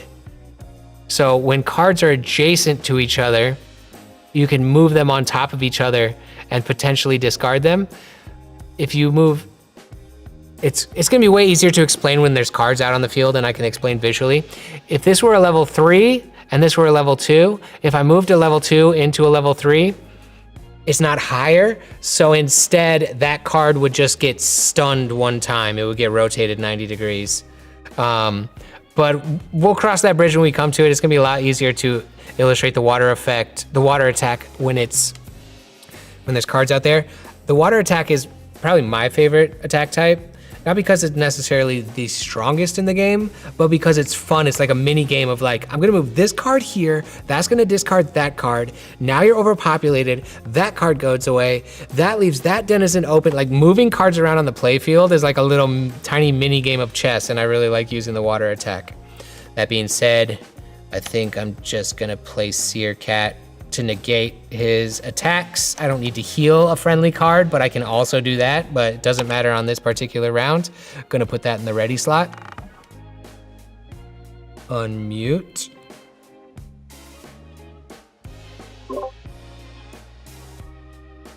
Why is your card revealed?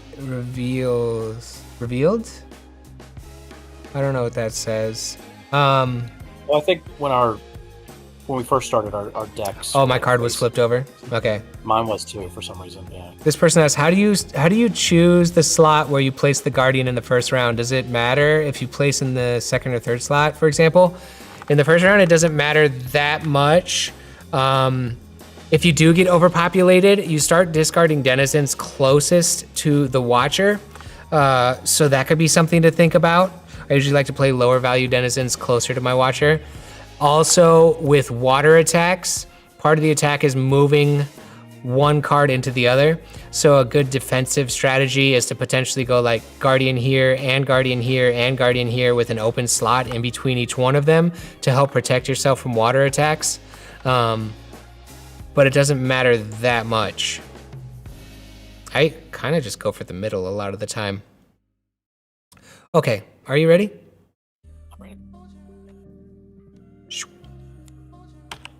Whoa. Rear Raven, wind an enemy denizen. May move an adjacent enemy denizen. Okay, I'm not playing a denizen, so that doesn't really do anything. I have negate enemy attacks anyway, so even if I did have a denizen, I would negate that. So that was basically a nothing round, and we draw to end it. I'm gonna go back on mute here. Are there any plans for a UK release? Well, the game is available on Kickstarter right now, and it does ship to UK. As far as a physical UK release, there's no plans at the moment, but we would welcome any conversations to get that ball rolling. When you choose an attack, do you have to attack the Guardian in the same row opposite you, or is it just any Guardian?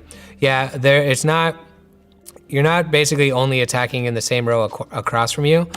Like this Rear Raven says, wind enemy denizen. It doesn't say like enemy denizen in your row. So he could wind attack any denizen in any slot all along the bottom here. Did I draw? I think I drew.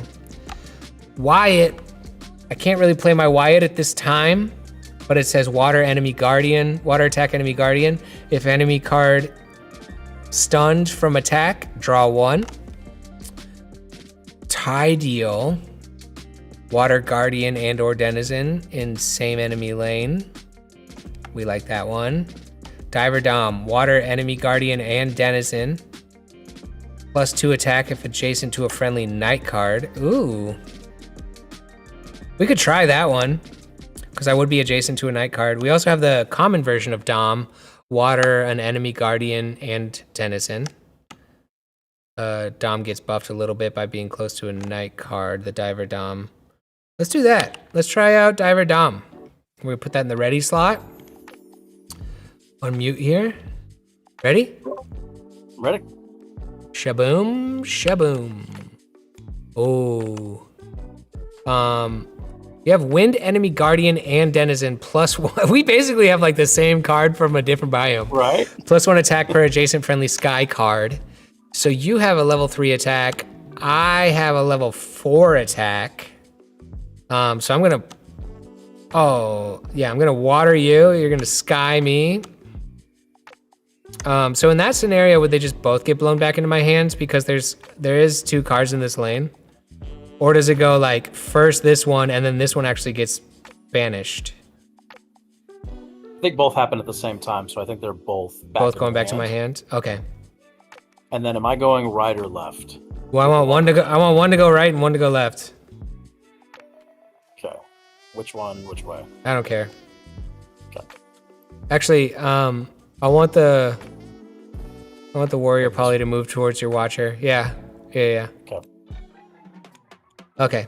Then we draw to end our turn.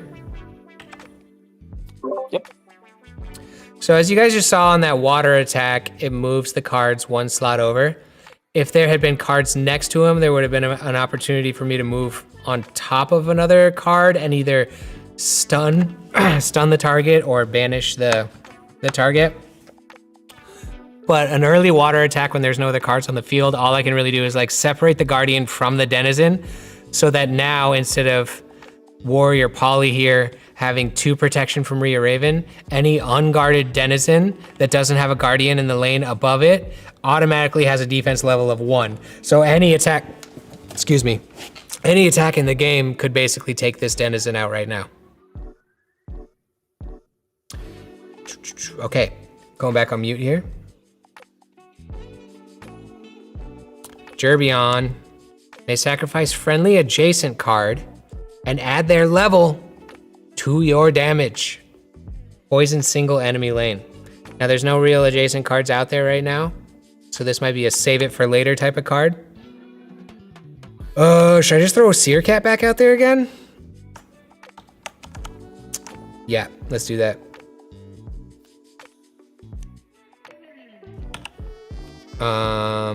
Okay.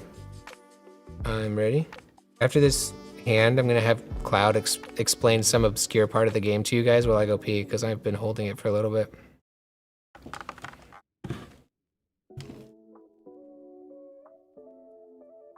Sorry, which obscure thing am I?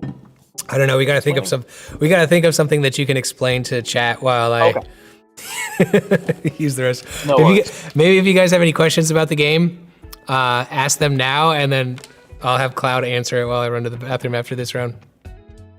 You ready? No worries. I'll hold it down. Yep. Oh, right. I need to play a card. Sorry. Let's go with this one. Okay. Let's go. Heal 1 to 2 adjacent friendly cards, says his Caladria. +1 defense for friendly cards. All friendly cards have +1 defense. Luckily, I am not attacking this round, so I just negate anyway. So I'm just getting some protection out there with my Seer Cat. I'm gonna run to the restroom. Let's see, is there any questions? Is there a card hold limit, someone asks?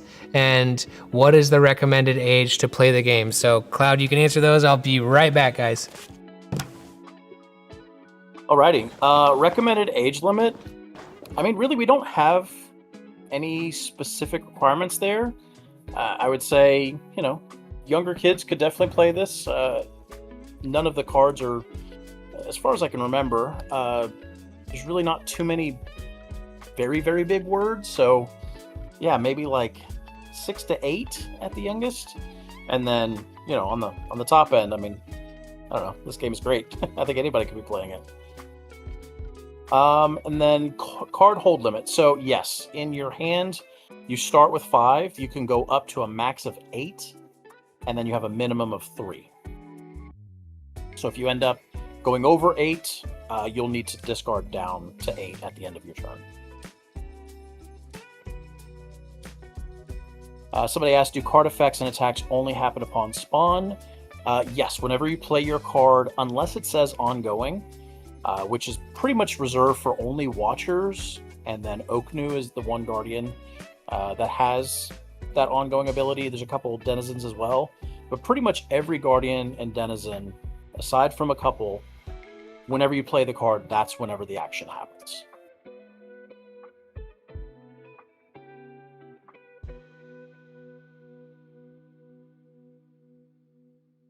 Somebody asked, what happens when both playmats are full? So you do have the ability to sacrifice from your field of play.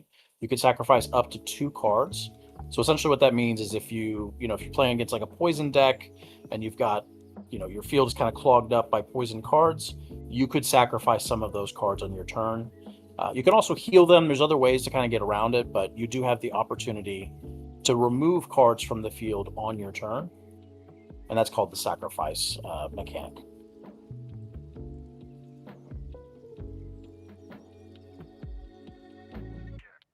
What happens when you run out of cards in your deck? You'll just take your discard pile, shuffle it, and put it in the spot for your deck. So there is no decking out in this game. You just run right back through your deck. I'm back. Welcome back. What was your recommended age, you said?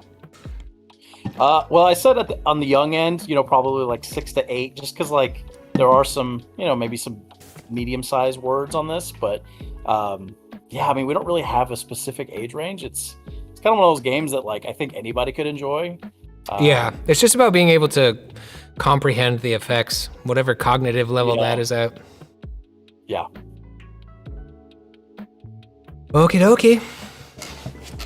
So, did we draw? I don't remember. 3, 4, I think so, because I'm at 5. 6. So okay, I'm at right. 6. So, all right. Yeah. BRB. Okay, so we have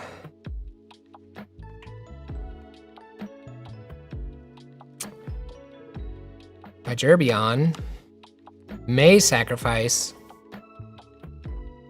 and add their level. So I could take this poison from a level 1 up to a level 2 if I sacrifice my Seer Cat, because I can sacrifice a friendly adjacent card and add their level to my damage.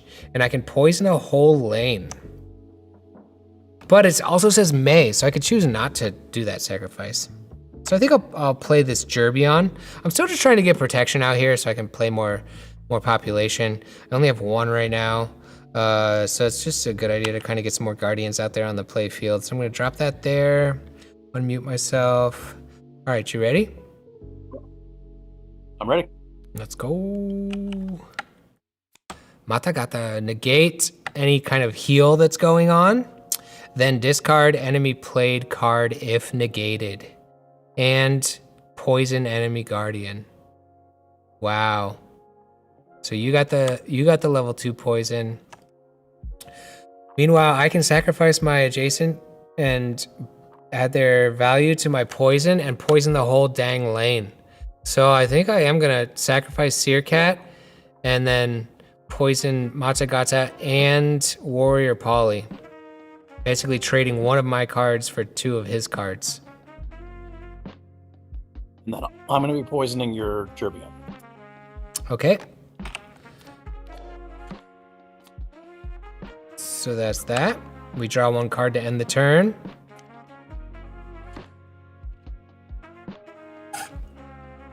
Somebody says I didn't draw, but too late for that. My mistake. Okay. Samurai. ×2 stun 2 adjacent enemy cards. +1 attack per adjacent friendly ocean card. I don't have any adjacent cards out there, and my level 1 stun attack is not strong enough to go through these level 2 guardians. So that will be kind of a save for later card. My tie deal.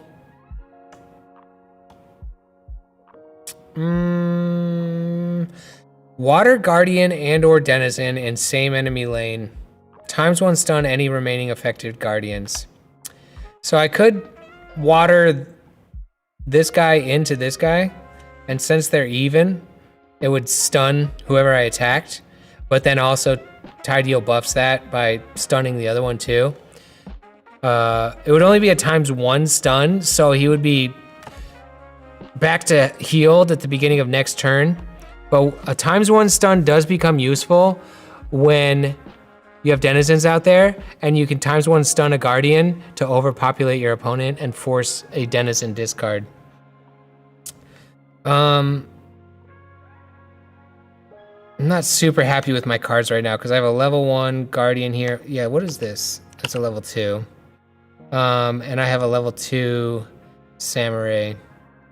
And neither of their effects are very powerful at the moment. I'm gonna throw the tie deal out there. Hope for the best. Can you use cards from all biomes? Yes, you can have as many biomes as you want in a custom deck, and it's actually encouraged. But there's not a limit of like, oh, you can only have 2 biomes in a deck or whatever. You can basically build a custom deck with any card in the game.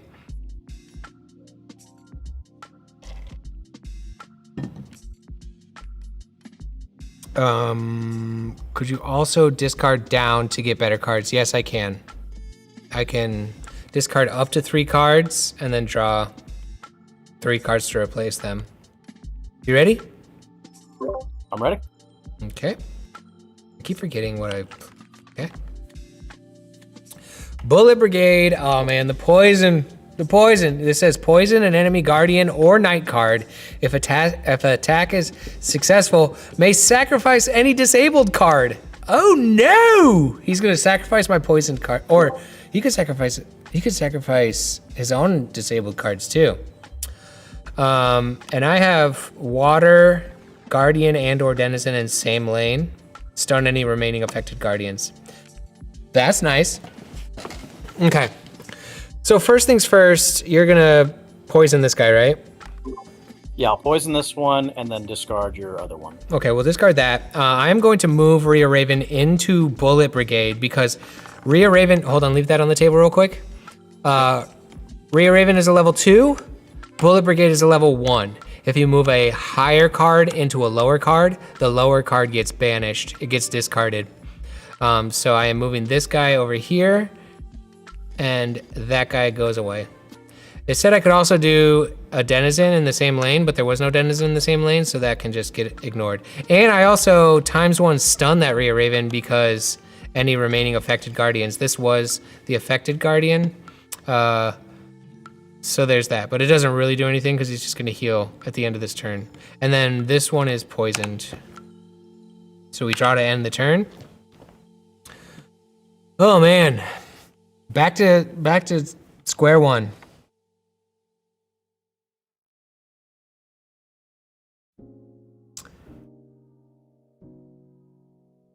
I'm curious to know the official answer too. I'm assuming that it relates to the not just 2 biomes. Discord down to get better cards. I might do the discard this turn. By 1000, you're an amazing artist. Thank you so much. Oh my god, that's such a good tactic to implement. A same biome sabotage card and your opponent runs, if your opponent runs a solo biome. That's interesting. I think most people making custom decks might not use a solo biome unless they're going for like,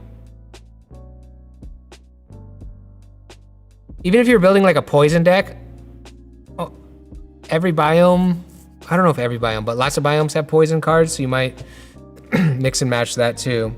I'm not sure if any other biomes besides Sky have wind attack, so if you were building a custom deck that is just specializing in wind attacks, you might do all Sky biome. What would happen if both players are tied at 10 points? I'm gonna ask Cloud that. I actually don't know the answer to that. What happens if you both hit 10? Oh, dude, people are like thinking the same things. Yeah, I'm gonna ask, once I get off mute, I'm gonna ask Cloud. Okay, let's play the game. Okay, I got a watcher here. Ongoing enemy poison attacks are changed to ×2 stun.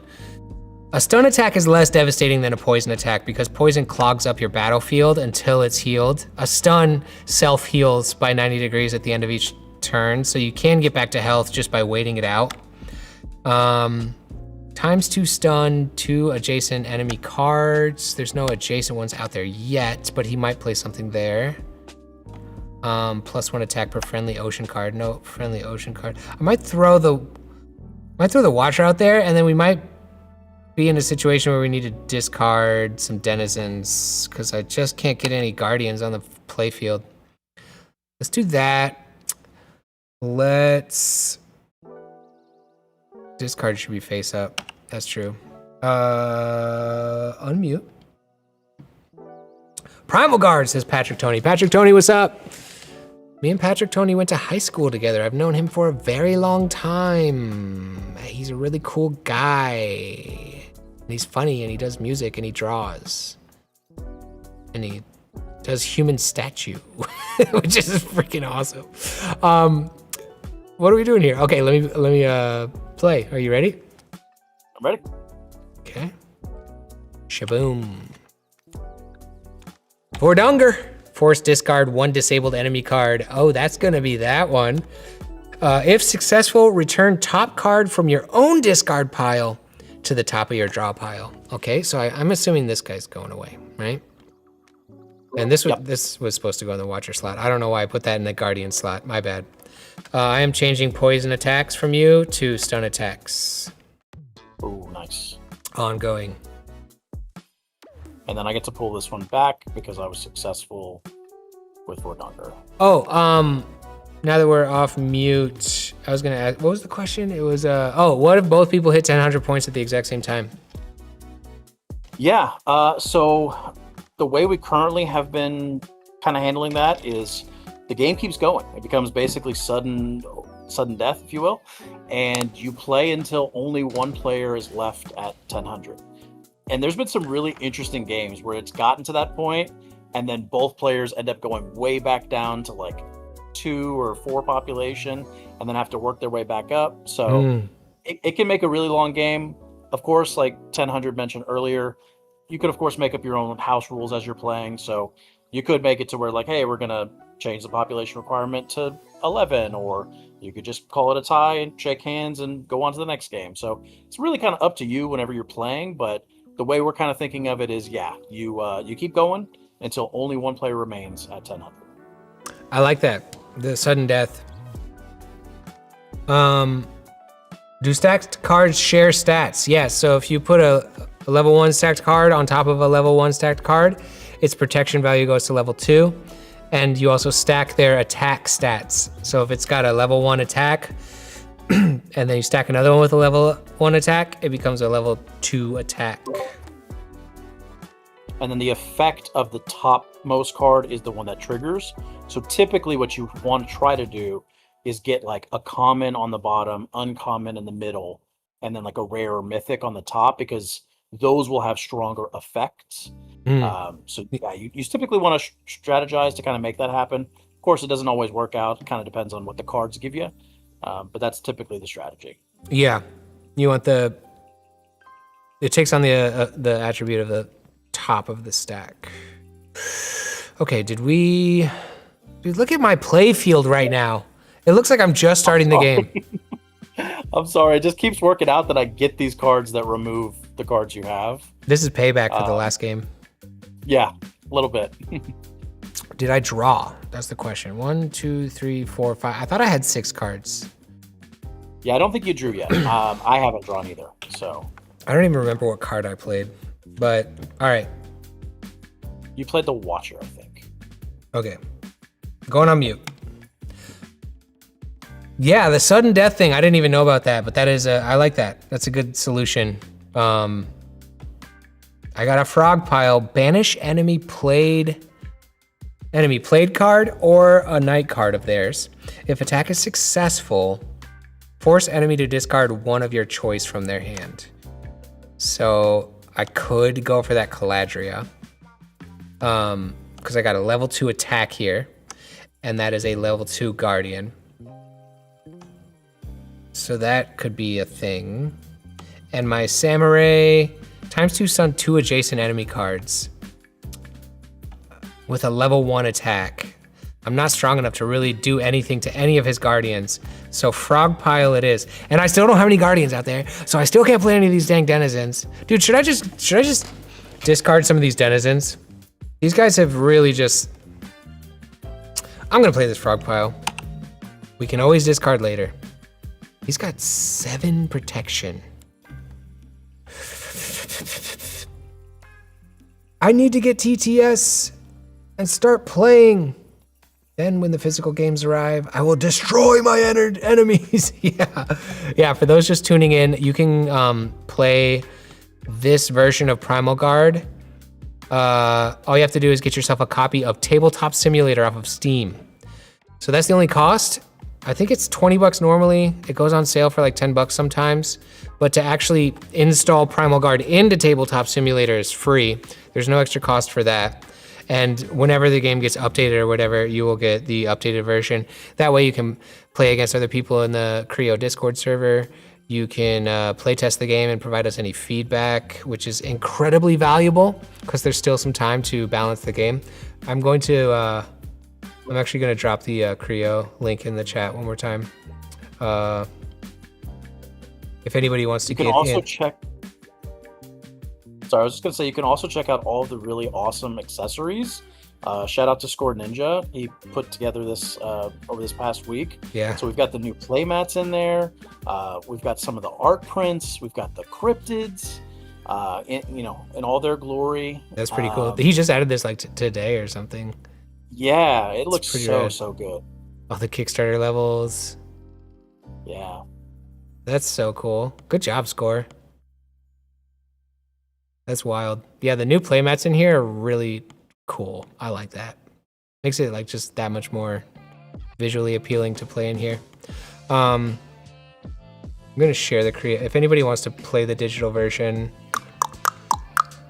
I'm very bad at multitasking while live. My brain kind of turns into mush. There we go. Invite to server, copy. I wonder if I can pin 2 things at once. There's that. That's the link to the Creo Discord. Can I pin this as well?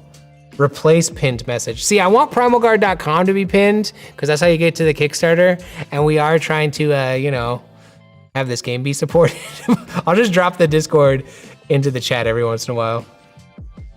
I will say we do have a vanity URL, which is just discord.gg/CreoCards. So if it's easier, you could just use that. Discord.gg/CreoCards. CREO cards. Okay. What are we doing here? I need to draw. We're ready to play. Yeah. Oh my gosh. And I don't remember what I played, so we're gonna find out together. This is a relatively mildly fast-paced game when you're not answering every question, reading chat, shouting out discords, freaking promoting the Kickstarter. IRL, this game does move along at a bit more of a brisk pace, guys. All right, so let's play our cards. Let's do it. Shaman Q comes out. Predict a type and rarity in enemy hand. Enemy must discard 1 matching card if present. So he could say like common guardian, and if I had a common guardian, I would be forced to discard that if he used his psychic powers, just like Shaman Q, to predict the correct card. Meanwhile, my frog pile banishes an enemy played card or night card. I couldn't banish his played card because he has a Vordunger in front of her, providing 3 protection, and my attack is only a level 2. But I could banish this Caladria Knight card, which I definitely will do. Okay, do you want to use your psychic powers to predict a card in my hand and see if you can get me to discard it? Yeah, let me think. Should I go with what is more likely or what will be better if I can pull it off? I think we're gonna risk it. I'm gonna go for a rare Guardian. I do not have a rare Guardian. Ooh, swing and a miss. It's the little mini PrimalGarD version of Go Fish. Right? I don't know if the Europeans would get that. I don't know if they have Go Fish in European countries, but us Americans understand. Okay, so let me draw 1 card to end the turn. Go back on mute. Okay, guys. I actually have a Guardian on the playfield at the end of my turn. I'm feeling like we're making progress here. Let's not forget our watcher here. What do we got? Okay, we just stop his poison attacks. That's good, because poison is is really tough. As you can see, these cards over here are flipped over. That's because I poisoned those cards, thus clogging up his playfield. No. I think now might be a good time to discard some of these denizens. I got a level 1 Scout Maryland, a level 1 Diver Dom, and a level 1 regular Dom. And level 1 cards do have good effects, but they're not getting me quickly to my goal of 1000 population to win me the game. So I think I'm gonna go ahead and use the discard move for my turn this time. Oh, Matt said my frog pile second. Real quick. Yeah. Yes, I was just gonna say. So, pick a card from my hand. Oh yeah. I forgot about the second thing. Just for chat, if attack successful, force enemy to discard one of your choice from their hand. So I choose this one. This one? Yep. Battalion. That's cool. One less stack in his stack if you wanted to stack. All right. Are you ready? I'm ready. I'm gonna discard. And I'm playing a Watcher. His Watcher says, ongoing effect. Enemy banish and poison attacks of +3 damage. Discard the attacker. Okay, so if I play a poison or banish with level 3 attack or higher, my attacker gets discarded. And I'm going to discard, why is this flipped over? I'm gonna discard this one. I'm gonna discard this one. And I'm gonna discard this one. And I'm gonna draw 3. And then I'm gonna draw 1 to end my turn. And I'm gonna go back on mute. All right, let's see what we got now. We got a Jelly Boom, a stackable card. ×2 stun enemy guardian. If attack successful, may also stun an adjacent card. That could be useful. We got Magician Riku. I love Magician Riku. Friendly cards have +1 defense this turn. That's always good. And banish enemy guardian or denizen. Both of those effects are really good. Love a Magician Riku. Can't play it yet because I don't have enough protection out there. Dryagasizi, level 3 guardian. Return 1 friendly rare card to hand, which I could return my frog pile. Enemy returns 1 active rare card to hand as well. That would be his Watcher is the rare card. Dryagasizi might be the one on this turn. Let's check out Pelagos. We got double turtle action. Turtle. Pelagos, negate attacks on this card. If friendly guardian is attacked, draw 1 bonus card. I think we're gonna go for the Dryagasizzle. Let's put that in the ready slot. Boom. Can't wait for the release. I pre-ordered on Kickstarter. Sick. Thank you so much. Have you ever thought about doing something like an art battle with fans, and the top 5 would have their drawings design on a TCG card? Yeah, you know, we the fan contest is interesting. I just never know how to approach it, of like having fans do art for the game, and then we are selling their art in our game. I don't know how to approach that the best way where people aren't feeling like they're being taken advantage of or something. Like, hey, we're having a fan art contest. By the way, we're taking your art, putting it in our game, and then selling that for money.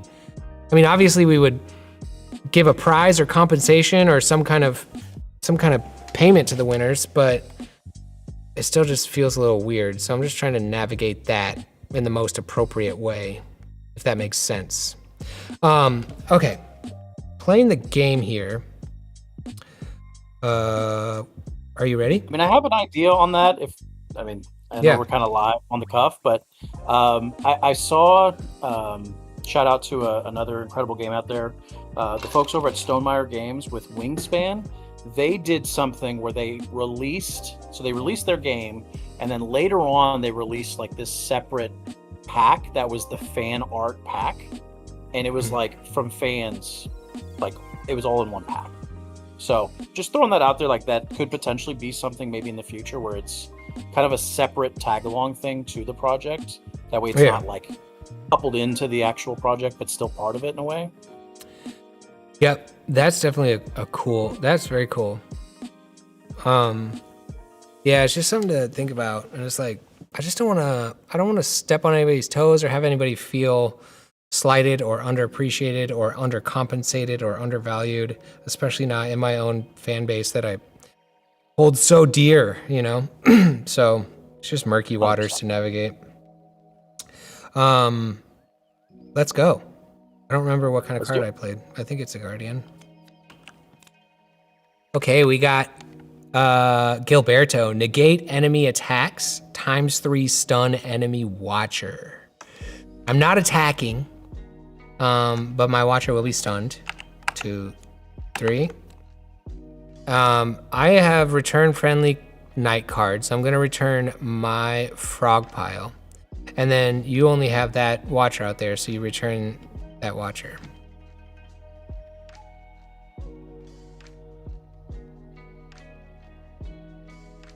Okay, then we draw to end our turn. And then I unstun this one time. It's always the opposite of what you think to rotate that. I always do it wrong. And with stunned cards, you know, he ×3 stun. So it was like this. We go 1, 2, 3. And then at the beginning of each turn, it rotates back 90 degrees until it's like this, and then it's healed. So I'm like that, but that's how the stun attack works. Let me just go ahead and mute. Are guest artist cards uploaded into the tabletop simulator? Yes. If we go down here, we have the cryptids here. We have the guest art cards here. This one artist has still not gotten me the art. That's a whole thing. But all of the other guest art cards are there. And then every card in the game is right here. Okay. Astronomer Janelle. Peek 2 cards from enemy hand. May force discard 1 reveal. Peek 2 cards from enemy hand. Okay. May force discard 1 revealed Guardian and Denizen. That's pretty cool. I could play that card because I do have 3 protection out there now. Maybe I should throw the Magician Riku out there. Level 2 banish. Can I get anybody? Ooh, I could get Rhea Raven. Yeah, I think I want to play my Magician Riku. Love that card. Throw that in the ready slot.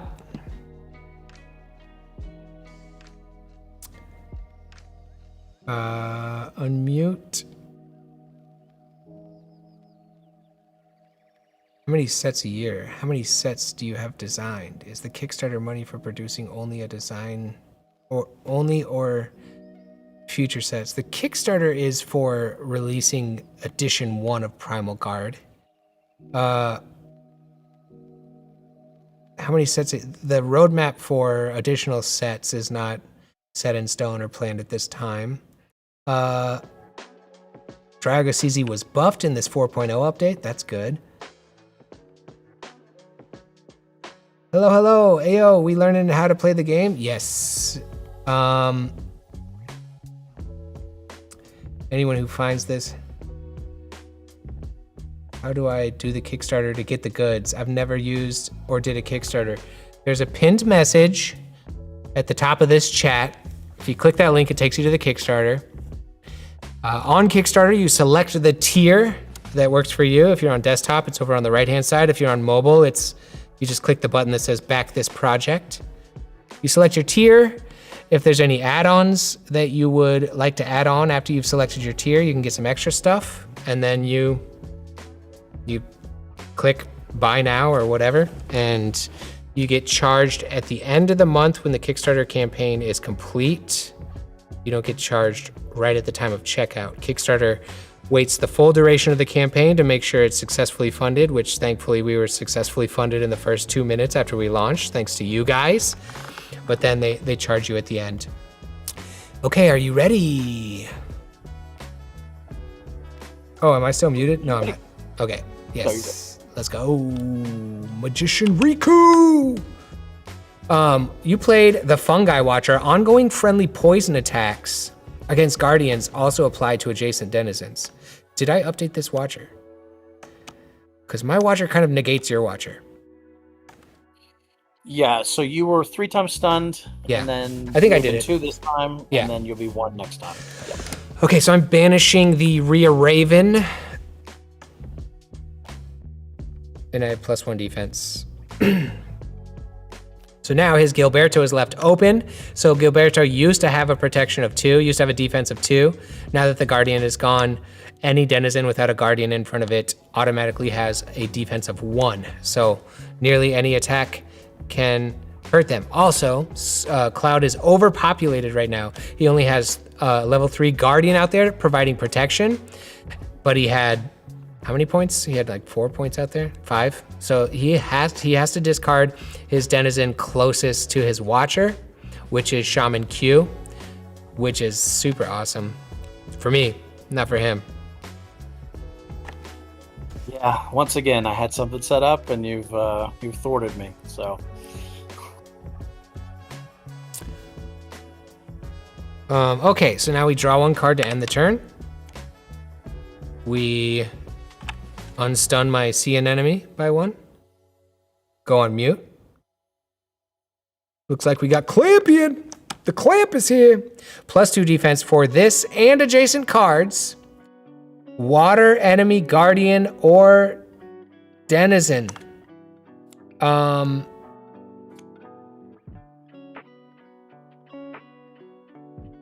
Level 2 Guardian. I don't know. My water attacks will be more useful later because water moves cards into other cards and can potentially discard them or stun them. But all of his cards are separated or poisoned.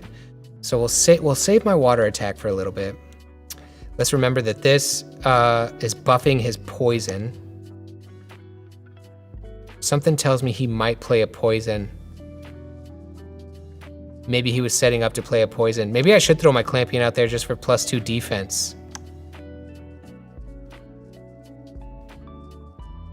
Should I try and use a big brain move? Negate attacks on this card. If friendly Guardian is attacked, draw 1 bonus card. That could kind of help if he goes for a poison.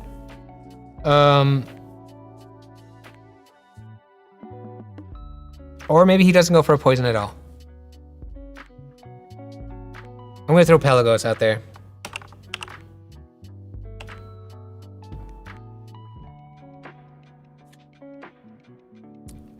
Okay.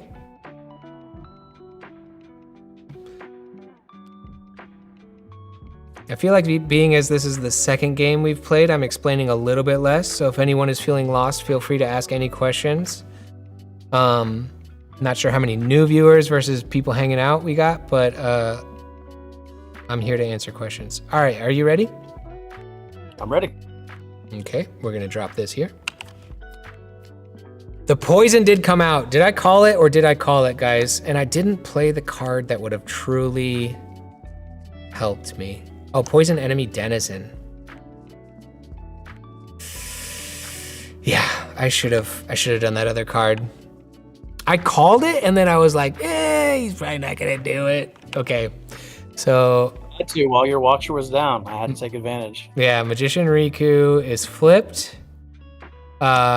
Negate attacks on this card. I did get attacked, so I do draw 1 bonus card. If friendly Guardian is attacked, which in this case I attacked a denizen. All right, well that was my draw to end the turn then. Yeah, you're right. If friendly Guardian is attacked.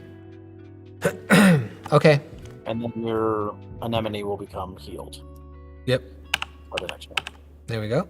Back in business. Okay, going on mute.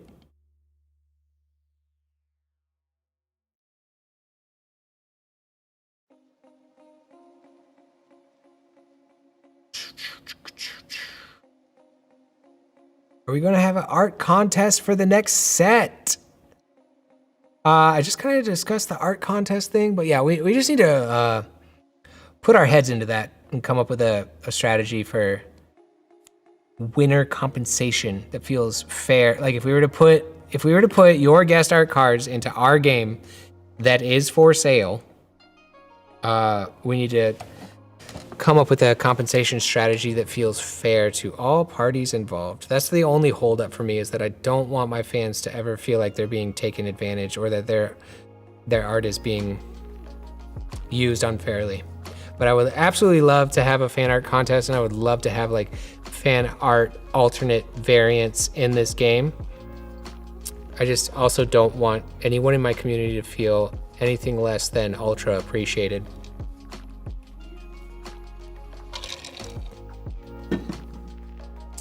Shouts from Chicago. Yeah, I'm like 90 minutes from Chicago right now. I'm really enjoying the art on this game. That is so awesome. Thank you so much. I mean, I know the guy who made it. Am I muted? Okay, I'm muted. We got a Vulpes Raider. Peek 2 cards from the enemy's hand. Banish matching type. Banish matching enemy type. +1 attack against non-desert cards. That could be good.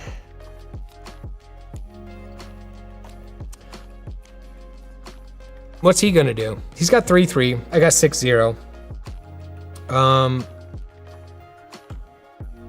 We could drop a Denizen on him. We got peek 2 cards from enemy hand. May force discard 1 revealed guardian and Denizen. That could get his hand down pretty good. How many cards does he have in his hand?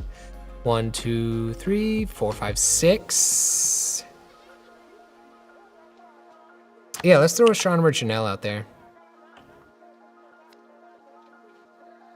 Gonna unmute. Do you take fan mail? I do have a PO box written at the bottom of my website. 10hun.shop is my website. If you scroll down to the bottom, my PO box is there. The holographic cards are the best looking TCG cards I've ever seen, by the way. I want the full holo collection. The holos do look mighty nice though. Juniper, my 4-year-old daughter, was like, she learned the word holographic. She's like, this is the holographic card. I was like, that's an impressive word for a 4-year-old. Sounds like we need a local meetup to play when everybody has their sets. Behind the scenes, I'm talking to some folks about potentially a live meet and greet / play sesh IRL at a physical location at a card shop. What would be really sick is if we could string a few of those together around the United States, or even internationally, which would be super crazy, but probably around the United States. And if I'm popping up in a card shop in your region, you could come out and play some games and say what's up. And I love meet and greets. Got to show some of the holo cards to the camera on this stream. Okay, I don't even have a second scene set up where I'm not this little rectangle in the bottom corner, but I can do that. Where's the holos on uncut sheets? Is there gonna be holos on uncut sheets? Cloud score? I don't think so. It's regular? I don't believe so. Yeah, I think it's just regular standard cards. Yeah. Okay. Because it'd be kind of hard to show, like, I don't know how you're gonna have to be able to move the card to see the shine. So like, it's an uncut sheet. It's a little. Yeah, and with holographic cards, when they're at like the wrong angle, they're actually like super dark. When they're catching the light, they're super bright and shiny, and then when they're not catching the light, they're like darker than a regular card. So if that was hanging on your wall, you'd have to light it. You'd have to light it very specifically, or else the whole thing would just look really kind of like dark. I hope one happens in Portland. Portland's a cool town. How big would the God packs be, and how many packs / cards? Is there a God pack strategy? Yes. So with God packs, the way we typically do it is it's like the best of every scenario you could ask for. So like, you get a cryptid, you get a mythic, you get shiny night cards, you get all sorts of really good stuff. They are pretty rare though. So they are basically like an extra special pack that you might be able to pull. I don't remember off the top of my head exactly what the percentage is. But yeah, they do exist. They're extremely rare, but they're super, super cool. And they're asking how big. So that would still be 8 cards, but it would be 8 like... Yeah, it'd still be 8 cards. It'd be 8 super dope cards. instead of getting like a common and uncommon, you'd be getting all the best stuff. Flapjake asks, are we able to get Tabletop Simulator and try this out too? Absolutely. You get a copy of Tabletop Simulator on Steam. That does cost money. But then after that, the PrimalGarD version is free. You can get that on the Creo Discord server. I'll go ahead and share that again in chat. If anybody wants to play this, it's free. If you want to drop any feedback in the Creo Discord server, we value all that, and sometimes it can lead to gameplay changes.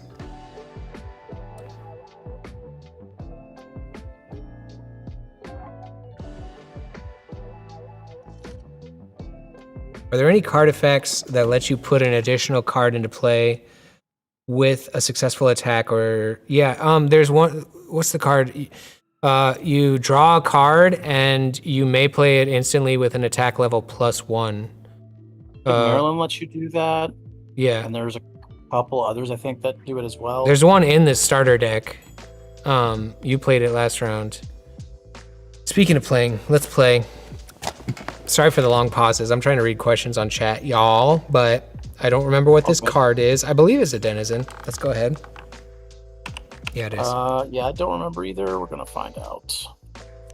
Oh, yeah. Battalion. Okay, so Battalion does Wind Enemy Guardian. If attack successful, may move one Guardian. You're not strong enough for that, right? That's right. Okay, so he's doing a level 1 attack. I have level 3 Guardians out there, so his level 1 does not work against my level 3 Guardians. Meanwhile, Astronomer Janelle, peek 2 cards from enemy hand, may force discard 1 revealed Guardian and Denizen. So I'm gonna peek this one and this one. This one and this one. There's a guard. Oh, got both of them. We got a Denizen and a Guardian, and they're both night cards. They're both rare, so he has to discard both of those. Big hit, again, big hit. Man, I was just about to play both of those back to back. Thwarted him. Oh, that was, I swear I'm psychic when it comes to PrimalGarD. I'm like You Shaman really Q up in here. Cool. Now we draw 1 card to end our turn. I'm gonna go back on mute. Miro works for play testing.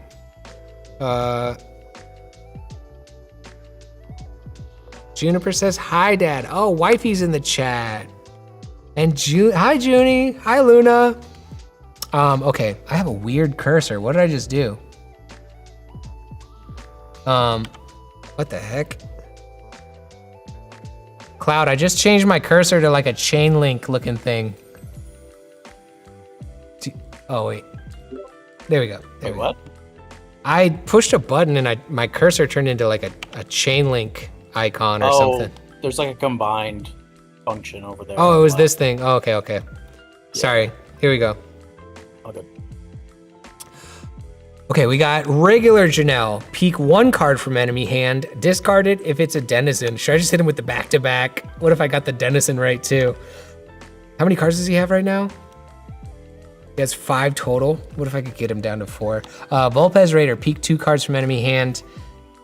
Banish matching enemy type. +1 against non-desert cards. Yeah, let's drop this on him. Let's drop the Vulpes Raider on him. Wait, what does this say? Okay, his poison is buffed. Meanwhile, I am kind of negating his poison and turning it into stun.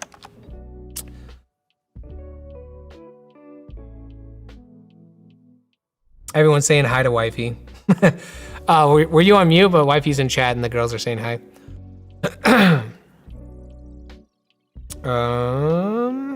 Okay, are you ready? I'm ready. Let's go. Boom. He put Tagari out there. Banish enemy Guardian or Denizen ×2 stun an adjacent card with a level 2 attack on that Tagari. So he could hit my Vulpes Raider, but my Pelagos and my Dry Agassizi are too strong. Meanwhile, my Pelagos lets me peek 2 cards from my enemy's hand, and I can banish a matching enemy type. And I have a +1 attack against non-desert cards, which all of his cards are non-desert because he's playing the Sky Jungle deck. So I will peek this one and I will peek this one.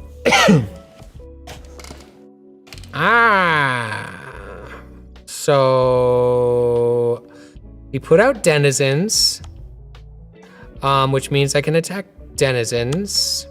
I got a level 2 attack. I can't get through his Vordunger to get Nick, but I can get through his Battalion to get Gilberto. So goodbye, Gilberto. And then your Tagari is banishing my Volpez Raider. Yep. Now, the ×2 stun is also attached to the attack value on that one? Or is it just blanket ×2 stun? No, I have to be able to actually pull it off. Okay. Since I'm a level 2 and you're a level 3, it doesn't. So you can't ×2 stun this because that ×2 stun is also tied to your level 2 banish attack. That's right. Cool, cool, cool. Okay, we're gonna draw a card. Put you on mute.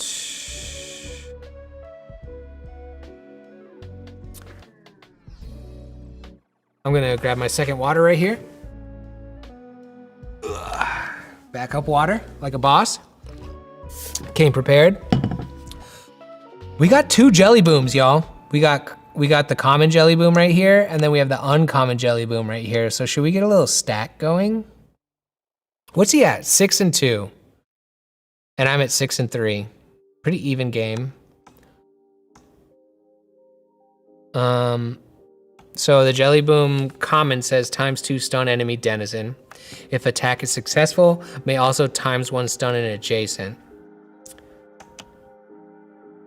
Which that wouldn't go through.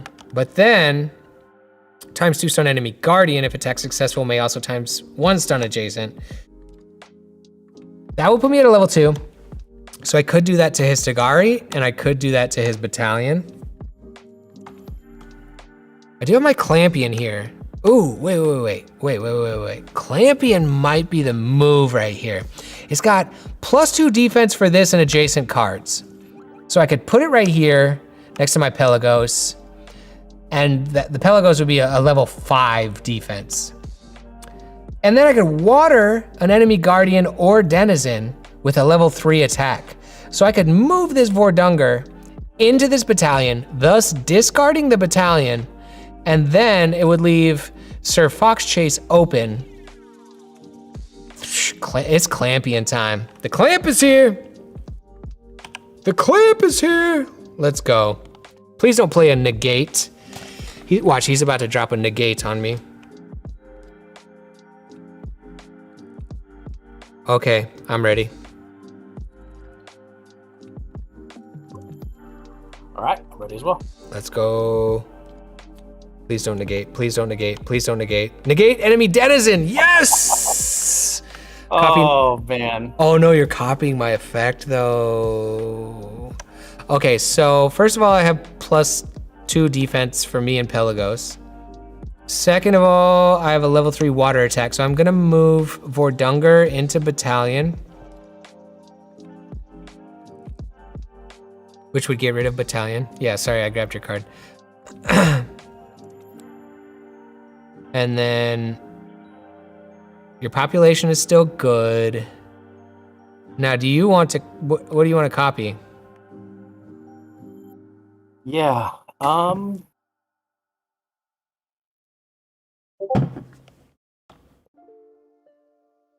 was planning on copying Janelle, but now that I see your Clampion,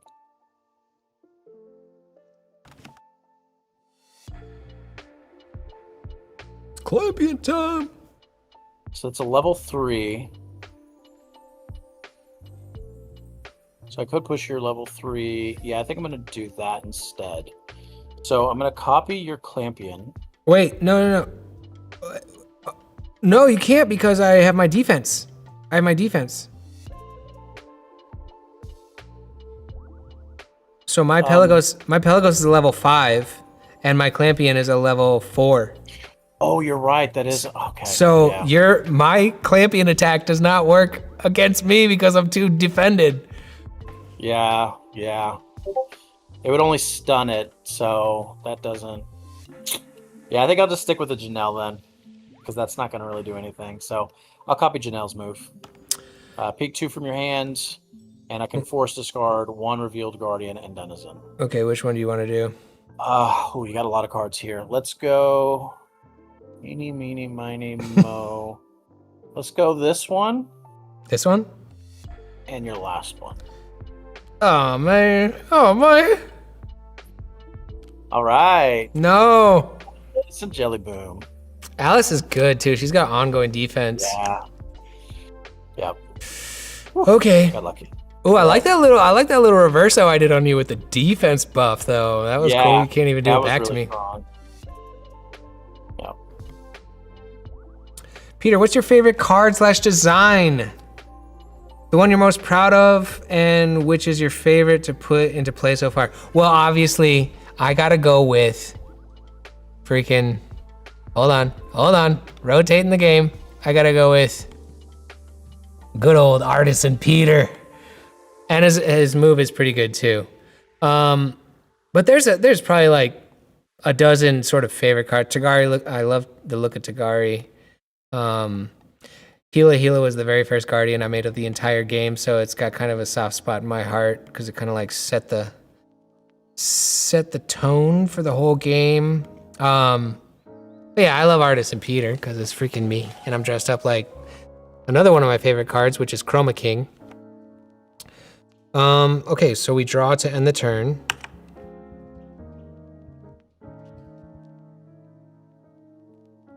I need a peanut butter card. There's just the food biome. There's the grocery store biome. All the Guardians are like peanut butter and Doritos and... Yo, the Mountain Dew card is rare.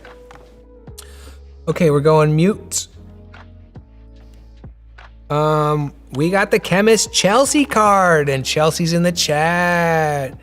And I fixed the crazy swollen eye that everybody in the comments was yelling at me about. I did that off camera. Heal friendly Guardian. I do, wait, nope, that's a Denizen. But it is a level 4.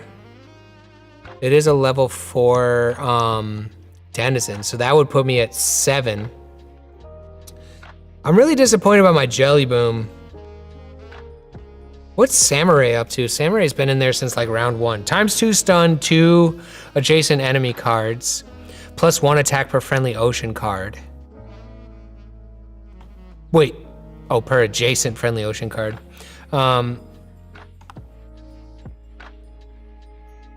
So I could... Oh, I could do... No, I can't get through... I can't get through Vordunger with that.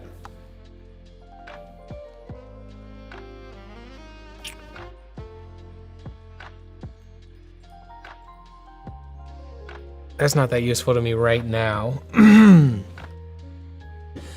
my Jelly Boom now is kind of worthless because my other one's right here in my discard pile. And it'll take a long time to get that back into my hand. Maybe I'll play Chemist Chelsea?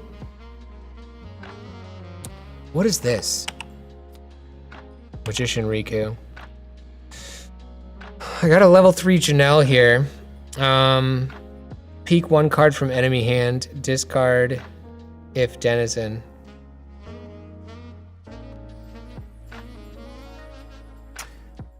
Oh, what flavor jelly is the Jelly Boom? Raspberry, strawberry, goose. Oh, I get the peanut butter now. Okay. Let's just get a whole squad of Janelles in the bottom row. Wait a second, Wyatt. What does Wyatt do? Water enemy Guardian. If enemy card stunned from attack, draw 1. I can't water his Guardians right now because he's got space between.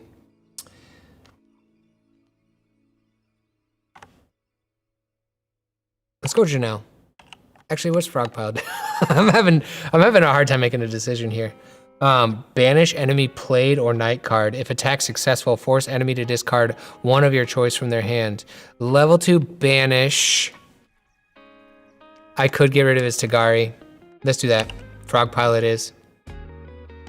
I can also put a Guardian here so that I can play my Chelsea here, which would keep my Chelsea far away from my Watcher. So if I get overpopulated, I don't have to force discard Chelsea. That's another thing I was kind of thinking about.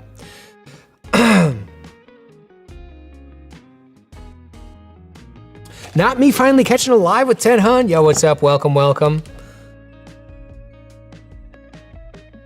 Do any of your cards have a necro effect?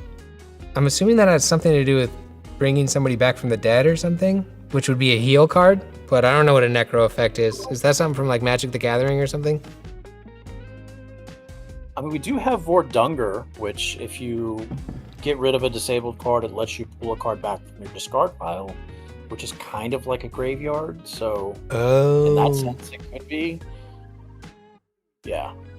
Okay, let's play. Okay. Yeah. Let's do it. Oknu comes out. So Oknu ×3 stuns himself, and then when he gets healed, he does a level 3 banish. I'm using Frog Pile to get rid of Tagari.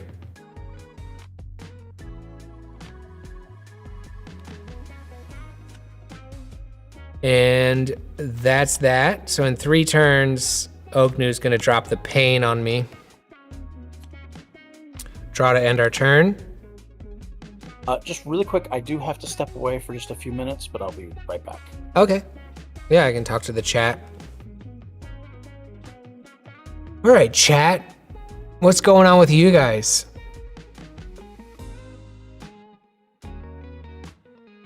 Do any of the cards have a necro effect? We asked that one.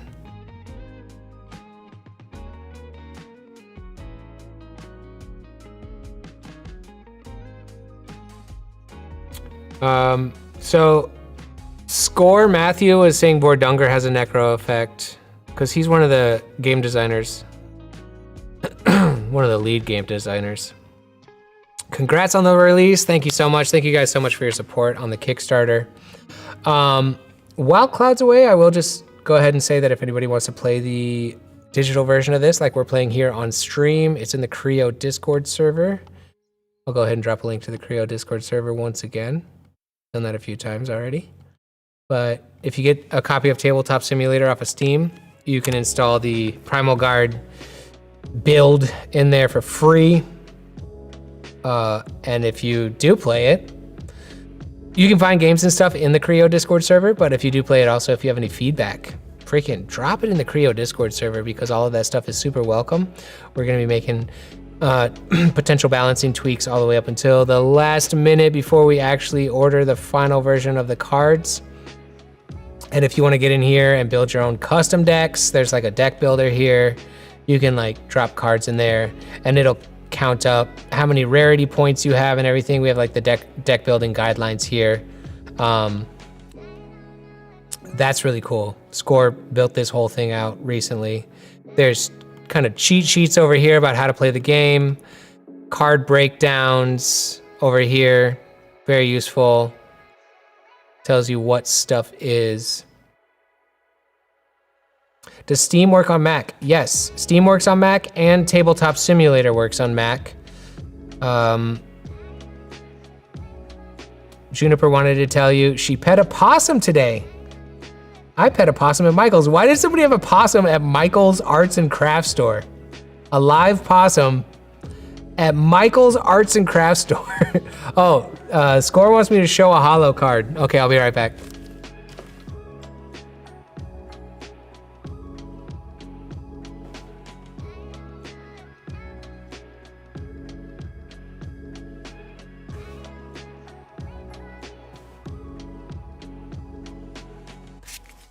Can we get this to shine?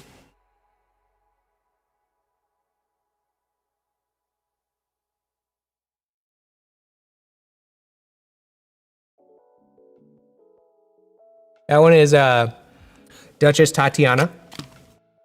Let me put my headphones back on. I think that the desert holographics shine a lot because they have a really light colored background. Ooh, yeah. On the sketch variants, so on most of the cards, the holographic is on the character, But on the sketch variants, we inverted that and put the holographic on the background, and the sketch is non-holographic. So that's something a little bit unique about the Uncommon Guardians. And also the process of these kind of cards is called partial holo. It's more affordable and easy to make the entire card holographic, but to literally like cut out the character and just have the character be holographic and some of the text and stuff is a more elaborate, expensive, and high quality process. So I'm pretty proud of the fact that our cards are partial holographic instead of just full holographic. Here's a holographic Knight Clampion. Shining. Yeah, they look really good. And then you've got the starter box. Got the gold leaf printing on there. Can we make it catch the light? And there's like UV printing on all the topographical lines. This comes with 2 starter decks. This was actually empty because I was using it for shooting. Comes with 2 starter decks, a custom deck box, a couple of booster packs in there. And then you have the booster box, and this comes with 8 packs of booster cards. So there's 8 cards in each pack, 8 packs in here, so there's 64 random cards in here, and this is how you kind of start your deck building, start your collection. You can find rare cards in here, mythic, legendary, special guest, alt art variant, stuff like that.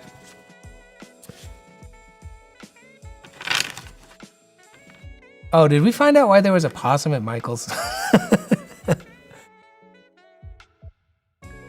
I went to the art class there and then strolled around saying hi to people. The possum did?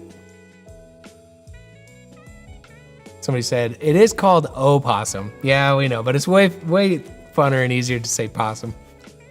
Trying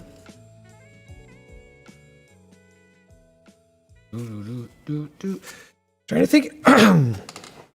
So are you guys are you catching the vibes? It's pretty easy to like understand what's going on with Primal Guard once you actually see it played. Once you actually play it, it's like you really pick up on it pretty quick. And then just the intricacies of like card combinations, the little things like keeping high value denizens away from your watcher, because those are the first ones to get discarded. That's like little mini strats inside of there. Using your water attack to try and like remove as many cards from the table as possible, forcing your opponent into situations where they're overpopulated, all really effective strategies. And then you kind of, something that I forget to do sometimes when I'm wrapped up in the heat of things is look at what my opponent has going on. Add up their score. How close are they to winning? I have lost a game that I totally could have not lost just by kind of forgetting to check what's going on their side of the play field. And I could have, they were like a couple points away from winning. I could have stopped them from winning very easily, but I was like, I got this little plan that I'm trying to do. So you kind of got to keep your eyes open on both sides of the play field. Do I have a favorite card out of all the ones I designed? Probably Artisan Peter, just because it's me. Let's see, what do we got here? Gila Gila is the first card in the game I designed. Like that one. Frog Pile, absolute classic. I love those pile of frogs. D'Artagnan, very cute. Chroma King, one of my favorites. I love chameleons. Tagari is so sick. I like Clampion a lot for some reason. Those little crab lips are just funny. Little cracky crab lips. Hard to say. Ascalier's fun. Caladria. I don't know. Vordunger's one of my favorites. Ugh, the drooly gross. Vulture. Probably easier to name the ones that I like are not my favorite, that I could have done a better job on. But there's like freaking 200 of these things, and sometimes the deadline's coming and you're like, you know what, bro? It's good enough. It's good enough. That one's gonna just have to ride. But I'll keep those close to the chest, because as an artist, my least favorite cards, a lot of times, or my least favorite art period, somebody else is like, I think this is the best thing you've ever done. Or they're like, oh, I love that card. So it's honestly just better if I play that close to the chest and have the ones that I secretly don't like as much as other people. But it's probably somebody else's favorite. The cryptids are probably my favorite cards just because I hand painted them, and there's just always something a little extra special and saucy about hand painted cards. Yes, and I am. There's the alt art versions. You back, Cloud? Yes, sir. He's back. Okay. I don't remember if we drew or not. I did. I don't know if you did. I'm not sure either. I'm gonna draw. Okay. Okay. So we go mute. The playmats are beautiful. Thank you. They just got added to the digital version. Score just put these in here, and they do look really nice. It is nice to see them like in play, because you know, it was a big thing for me trying to make them less distracting and less distracting and less distracting, and finally I kind of landed on this like warm color scheme and cool color scheme that's pretty different from the actual cards themselves. So it's like you're not completely just eyes fried out of your head from like so much busyness with the art. But I do think they look pretty good in the end. Okay, so Caraclaw banishes an enemy watcher and sacrifice. If I do that, I have to sacrifice a friendly guardian. So I could get rid of his watcher, but my watcher is doing an effective job at kind of negating his poison.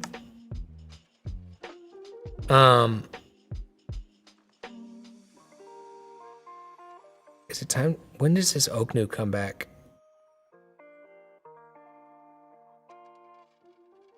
Hey, does your Oknu come back this turn or next turn? Did you remember to tap update? That is a great question. I think it's next turn. Okay. Yeah, I think he comes back. He's one away after this turn. Okay. That's the next turn. Not like the next one that we're about to do, but the one after that. Okay. Okay, I have 9 protection and 3 population, so I could play up to 6. Oh yeah, I was gonna drop the Chelsea over here. Chemist Chelsea. Oh, heal friendly guardian. Too bad this is a denizen. But I'm still gonna go ahead and get Chelsea out there just for the population. Get me closer to that 1000 score. We'll drop this here. Unmute. I'm ready when you are. Okay. I will tilt that one, and then, yeah, we're good to go. Serpent Strider. Wind enemy guardian or denizen. If targeted card uses poison, +2 attack. I don't have any. Good thing you put Chelsea here, because I was gonna go for that one. Oh yeah. But I think Okay. instead, I'll go for this one. Are you strong enough? Yeah, you got a level 2 attack. I am, because this one's not ongoing, so yeah. So, for those who are just joining with the wind attack, if you wind attack a card that is alone in their lane or in a lane with a disabled card, it gets blown into the discard pile. If he were to wind attack a card that has both a guardian and a denizen, the targeted card gets blown into my hand, not the discard pile. So he was trying to go for a card that was alone in the lane. So me playing the Chemist Chelsea here had him change his plans on going for Frog Pile and switch to Clampion. And I'm not overpopulated, which is a good thing. My Chelsea does nothing because it says heal friendly guardian and it's my denizen that's disabled. So we go ahead and draw to end turn. You're gonna update your Oknu. I'm gonna go on mute. How many cards in total to complete the set, including the alternate art?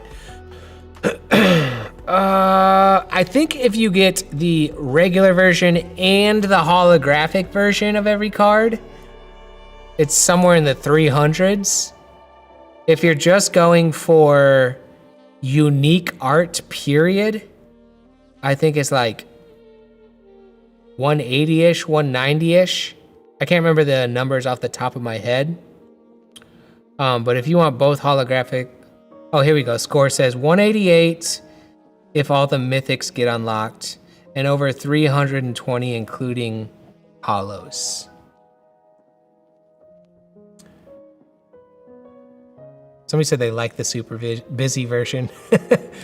See, that's an example of like me saying art that I don't like personally, and then somebody else is like, that's actually my favorite thing. That's why art is so crazy. It's so subjective. Okay, so you ready? Wait. I'm ready. Are you ready? No, I guess not. Yeah, I was so busy talking to chat. Okay, let me play this freaking game. Okay, so we got Gila, poison enemy denizen with no active guardian in the lane. So I could poison Sir Foxchase. Ooh, this might be the time. Level 3? That's cool. Let's just go ahead and do that.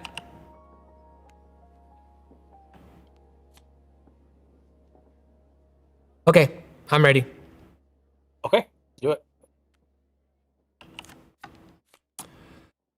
Glider Najiri, peek top 2 cards of enemy deck, discard any level 3+ cards. Ooh. Meanwhile, my Gila poisons an enemy denizen with no active guardian within the lane, so that would be Sir Foxchase, gets poisoned. Poison attack flips over cards, and the cards are inactive until they are healed. So if you look at Cloud's playfield right now, he has 1, 2, 3 poison cards, making it a lot harder for him to operate on his playfield.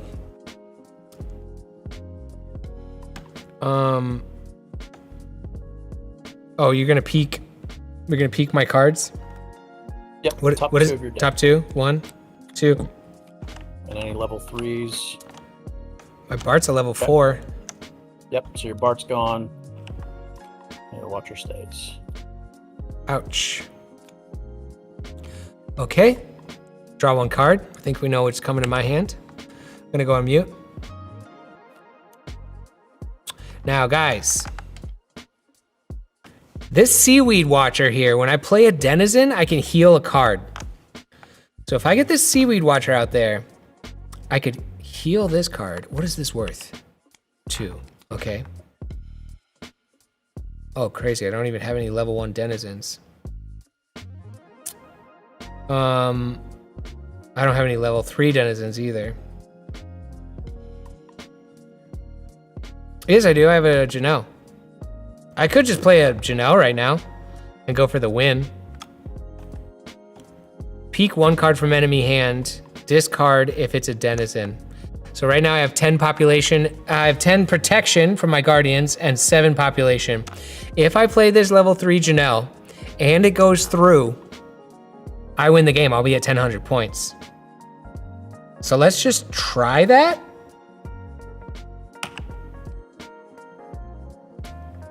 And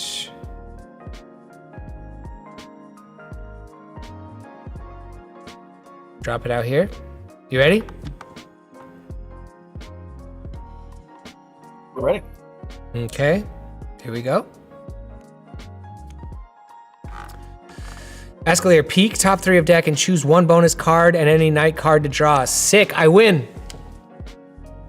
Oh. Wow, 2 games in a row, bro. Are you letting me win on stream? I swear I'm not letting you win. I didn't have any heals. Like, I was trying to set up this, so I had Zoe. Yeah. But if I heal, then I'm over pop. So, yeah, I couldn't get a scenario where I could heal. Like, if I had gotten the Watcher that lets me play Denizens to heal, I would have been okay. But actually, now that I'm thinking about that, that is in your deck. So, yeah, even though I'm the jungle deck and I poison a lot, I don't really have a lot of heals. It just didn't work out for me. So, GG, yeah. Man. GG. I was getting a little concerned that jungle was OP, like the starter deck, because I played those games against Nick, and we both kind of ended up beating each other when we had the jungle deck. And then I played just now with the jungle deck against you for the first round and won. And I was like, oh wait, is it just like jungle deck is the OP starter deck? But then I won this one on the ocean. So Score brings up a really good point. My Oknu just went live. He just healed. Oh, so it's not quite over yet. Oh, The drama. Never mind. Okay. Okay, so your Escalier probably will do something then. Yeah. So let's see. So Oknu, banish level 3.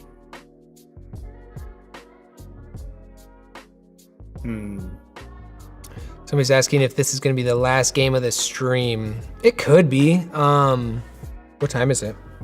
2:54. We could play one like fast. Sure. If we play one fast, we could potentially like clip that one and show it to people who are like, I can't sit through all this chat stuff or whatever, or like the over explaining. Yeah. Do a speed run. And Let's get rid of your. I think I'm gonna attack your Hila. Okay. So that is a banish. Yep. And that overpopulates me. Meanwhile, we have peek one card from enemy hand, discard if denizen. So I will peek that one. Got rid of your watcher. So no, that doesn't get rid of it because it's not a denizen. And then you have Escalier, peek top 3 of deck and choose one bonus card and any night card to draw. So I'll get 3. No night cards. And then choose one bonus card to draw. Guess. Wifey's calling me a cheater. It wouldn't be a 1000 video or stream or something if somebody didn't call me a cheater. All my art battles, I get called a cheater for some obscure reason.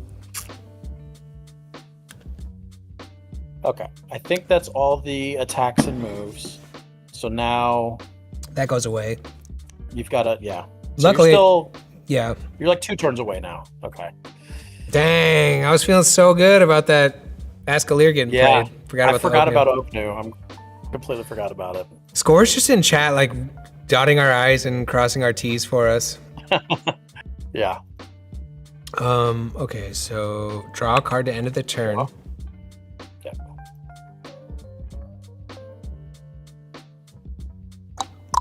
Okay, so close, but no cigar. Angler. Enemy attacks must target this card. If I'm attacked, I negate their attack and then banish them. Banish attacker or night card. So I could go for the Serpent Strider, leaving Najiri open. Now he's probably gonna play some kind of either Watcher or Guardian to heal, or he's gonna go for a sacrifice to get some of his stuff off of there. I don't know if I want to sacrifice a friendly Guardian. Oh, is now the time to play Samurai? ×2 stun 2 adjacent enemy cards, +1 attack per friendly ocean card. So I could, I don't want to stun Oknu, because when it heals, it'll banish again. 2 adjacent enemy cards. So I could ×2 stun for Dunger and Peter, or Serpent Strider and Glider Najiri. If I got rid of, that'd be 7. Okay. Yeah, it might be time for Samurai. I think it's time for Samurai. Let's just double check. Oh, that's only a level 1 attack. So that's not strong enough. That's why I'm never able to play this card.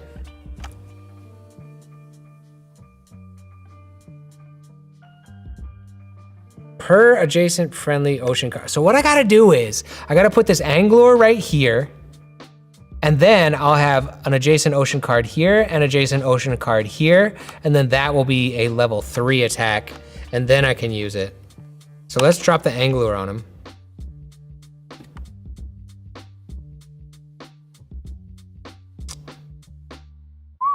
Space biome. Let's do some aliens.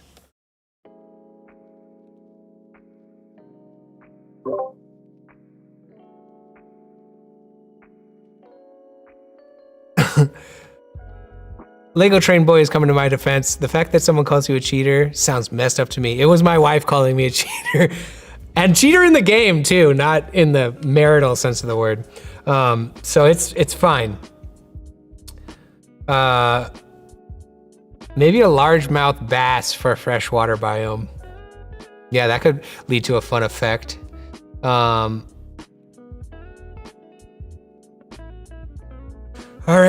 are you ready? I'm ready. Let's go. Shaboom.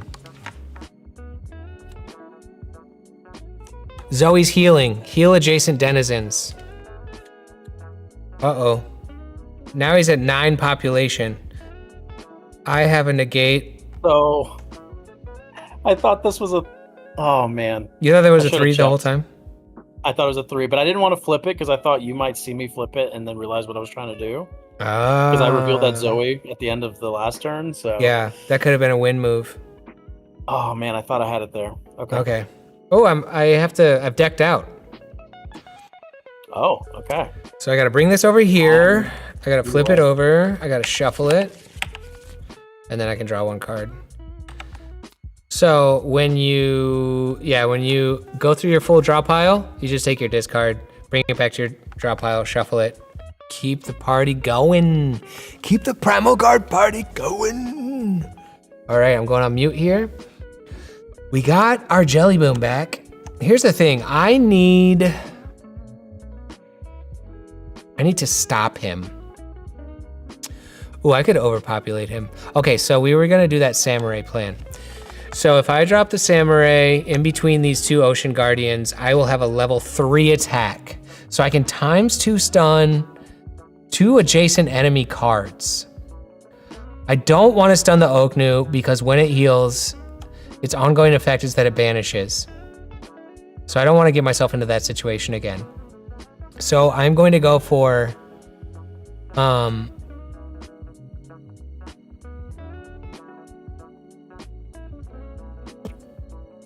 I think I'm gonna go for Vordunger and 1000. So if I got rid of 3 of his population, it would drop him down to 7 protection. Sorry, if I got rid of 3 of his protection, it would drop him down to 7 protection. And if I stunned Peter, that would drop him from 9 to 8, which means he would be overpopulation by 1, which means he would be forced to discard the Zoe. I think that's the best move. I just hope he doesn't play a negate card.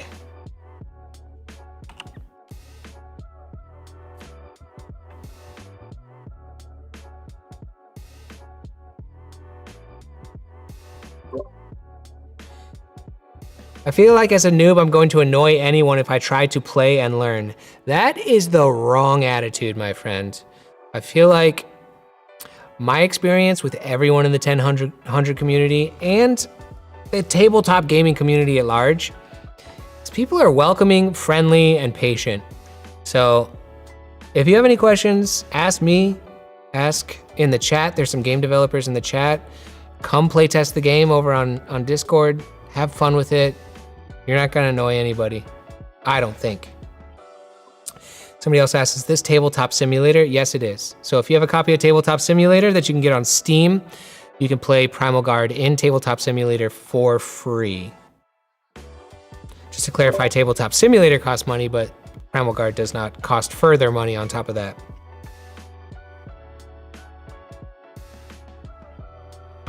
Okay, are you ready?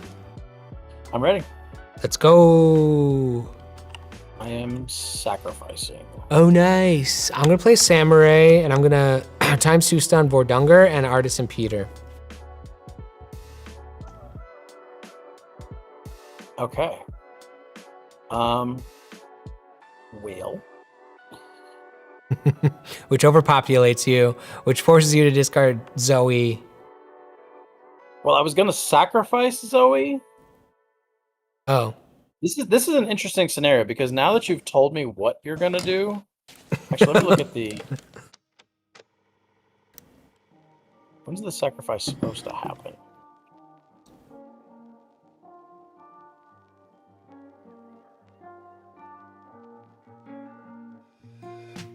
I think that counts as an offensive. No, that's a defensive. move. So that's 2. So I think technically you should have waited for me to decide what I was going to discard or sacrifice before you told me that. So I'm going to play it that way because otherwise I could kind of use that information to like my advantage, but I'm not going to do that. So I was planning on sacrificing Zoe. So I'm going to do that. And then do whatever you were going to do. ×2 stun Vordunger and Artisan Peter. Okay.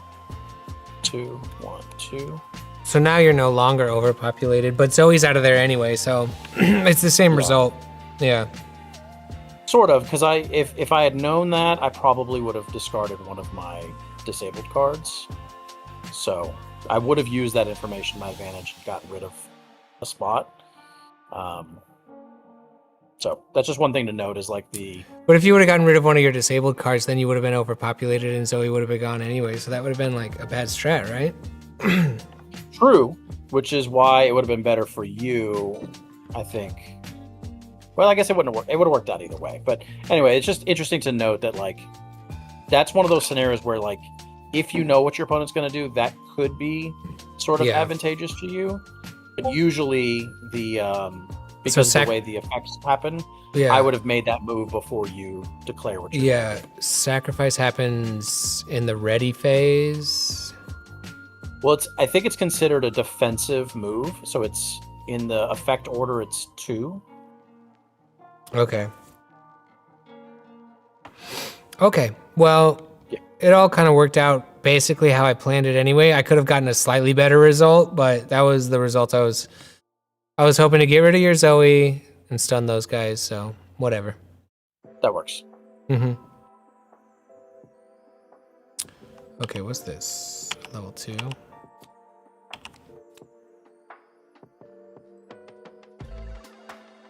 Okay, we draw to end our turn.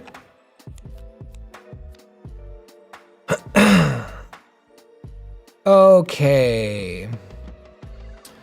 So I need a level 3 Denizen. Or I need a level 1 Denizen, and then I need to play my heal Watcher. So if I play a Seaweed Watcher, when I play a Denizen, it heals another card. So if this is a level 2 right here. 3 plus 2 is 5, plus 4 is 9. Plus a Seaweed Watcher, plus a level 1 Denizen would put me right at 10. With the heal, I don't have a level 1 Denizen. What I might do here is do a discard. He's got 7 and 5. I might discard my 3 level 1 Guardians. I think that's what I'm going to do. My Common Watcher says friendly banish attacks have +1.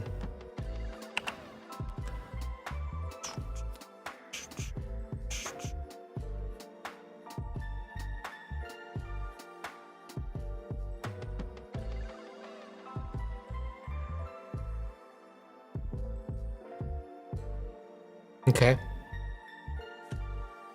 You ready? Yeah, just realizing I misplayed in the last one. I should have. I forgot that we changed sacrifice up to 2. I thought it was just 1 still. Yeah. So I probably should have gotten rid of a spot. That's okay. You live, you learn. You could have gotten rid of both of your disabled cards, right? I could have. Yeah.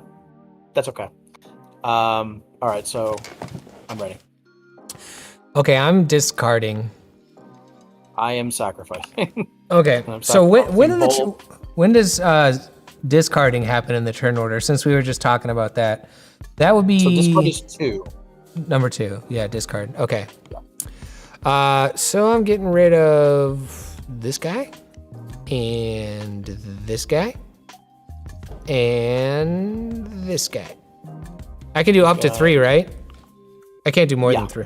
Okay. Yeah, discard up to 3. Then I draw 3. And then I draw my turn ender card. And now we got some new cards to work with. All right, I'm gonna go on mute. Okay, so Engineer Alice, ongoing, +1 defense for self and adjacent guardian. So that would be I have 7 points right now. if I can successfully play this Engineer Alice, I could win. He's got some open slots here.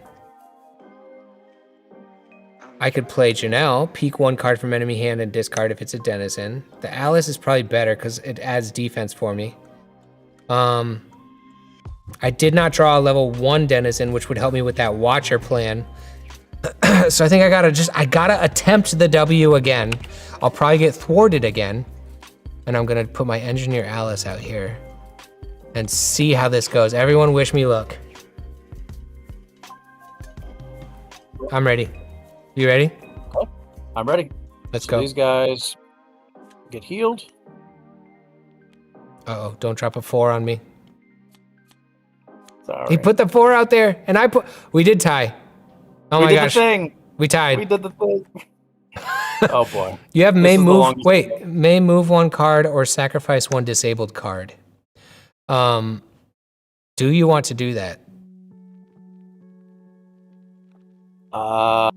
We actually tied, and people were like asking, like, what happens when you tie? What happens when you tie? For those that weren't in chat, when people were asking what happens when you tie, you go into sudden death, and you play until one person has 1000. So, for instance, if he were to attack one of my guardians and drop me down, then I would be overpopulated. I would be forced to discard denizens, and we would start ebbing and flowing once again.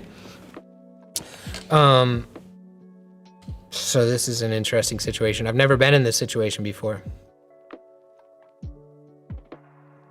So I moved Partisan Peter over to this spot. Okay. That's smart because okay. If he gets overpopulated, the denizen closest to his watcher has to be discarded first, and so on until he is under population. Okay, so we draw. We draw. Okay.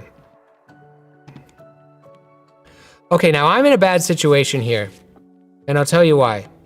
He has an open guardian slot, so he can play a guardian that attacks one of my guardians. He would get rid of one of my guardians, he would overpopulate me, I would discard, and then he would win. So I need to get rid of one of his guardians.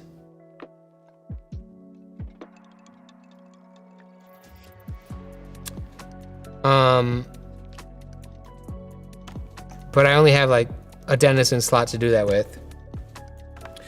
Water enemy guardian. If enemy card is stunned from attack, draw 1. So he's got a level 2 water attack.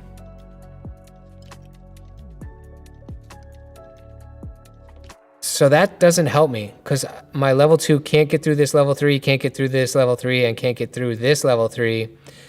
And if I water this guy over here, my only hope is that he plays a level 2 right here, and then I could water attack that. What else? What other tools do I have in my tool belt? I need a denizen that hurts his guardians, basically. Because I don't think I can afford to do a sacrifice right now. If I sacrifice and he attacks one of my guardians, then I'm overpopulated and he wins. So literally my only hope is to play this Wyatt, and then if he plays a guardian that's a 2 or lower right here,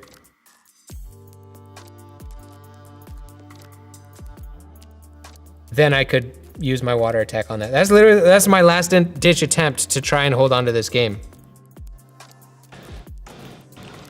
So let's do that.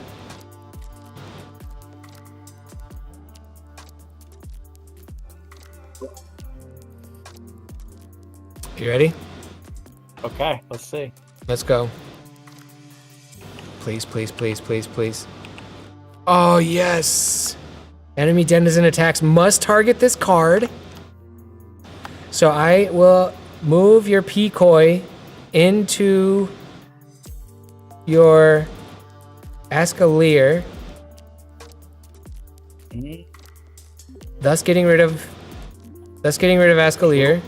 Yeah. Are you sure you want to do that? Wait. If enemy card gets stunned. Oh, wait. I don't necessarily need Well, I to guess either. draw one card. Or, wait. No. I'm not strong enough to do any of your level 3s. Well, you're strong enough to hit Pecoy, and you have to hit Pecoy either way. Yeah. Pecoy could go into Ascalear, removing Ascalear and stunning Pecoy, or Pecoy could go into Serpent Strider, which I guess score question, does that stun both of them? Or is it just stun Pecoy? It would only stun the target. If I moved Pecoy into Ascalear, it wouldn't stun Pecoy. So if lower goes into higher, the target is stunned. If higher goes into lower, lower is discarded. So we changed it to where... Oh, it's changed now? I thought it was changed to where both... Is this updated? Let's see. I thought both remaining Guardians get stunned. If a card is present in destination, it is discarded. If lower level... Wait, it is discarded if lower level. Otherwise, target is stunned ×1. That's what the combat cheat sheet says right now. Yeah, okay. I'm misremembering then. So then, yeah. That still works. So you can get rid of Ascalear. Yeah. And then this one is stunned. And I'm overpopulated. I'm also overpopulated. Wait, that Pecoy's not stunned, is it? Why would it be stunned? Or is he still remaining? It's an either or situation. It's a discard lower, or stun if it's lower moving into higher. Oh, I'm thinking of Tideal. Yeah, I'm thinking of Tideal. Tideal has like a special thing where all remaining cards that were affected get stunned. Yeah. Scores in the chat saying the same thing as me, that Pecoy's not stunned. Okay. So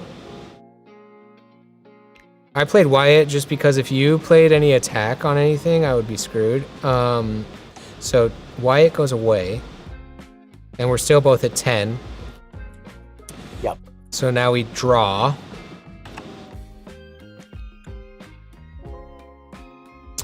And I go on mute. Okay, now I am officially screwed. Because I don't have anything that can... I don't have any slots open. And I don't have anything that can attack his guardians. Can't play a guardian. Watchers are not super helpful to me at the moment. Guardian. My only denizen is Janelle. And I can peek one card from my enemy's hand. Or discard if denizen. And he's got an open guardian slot and an open denizen slot. So he has a lot of options to hurt me. It's almost like if this was chess, I would just concede. I would concede the victory. So I think my only option here, if I sacrifice a guardian, if I sacrifice Frog Pile, I can sacrifice Frog Pile and my poisoned card and just somehow pray that he can't hurt me this turn. That's my only option for play.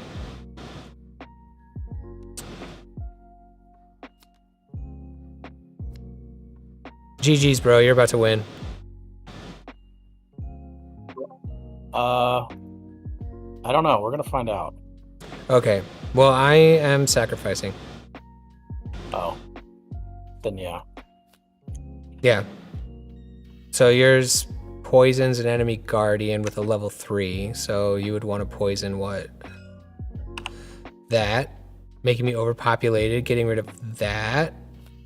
Making you the winner. I didn't have any guardian slots open, so I couldn't really attack you, and I didn't have any denizens with attacks, so I was just stuck in a position where I was forced to sacrifice. Good game, good game. That was crazy. GG's. Yeah. First overtime game. Yeah, that was wild. So let's see, how long have we Oh, been... wait. Your anemone. Poison attacks are changed to 2 times the time. I'm still It doesn't overpopulated. actually. No, that's true. Yeah. I would still be overpopulated, and you would still. So if that was stunned, Oh wait, and yours buffs So poison. I guess mine doesn't work since it's. Yeah. Well, I guess My watcher kind of So negates your watcher. Yeah, but I guess the question is, because it becomes a stun, does it stun both? Does it pass through like that, or?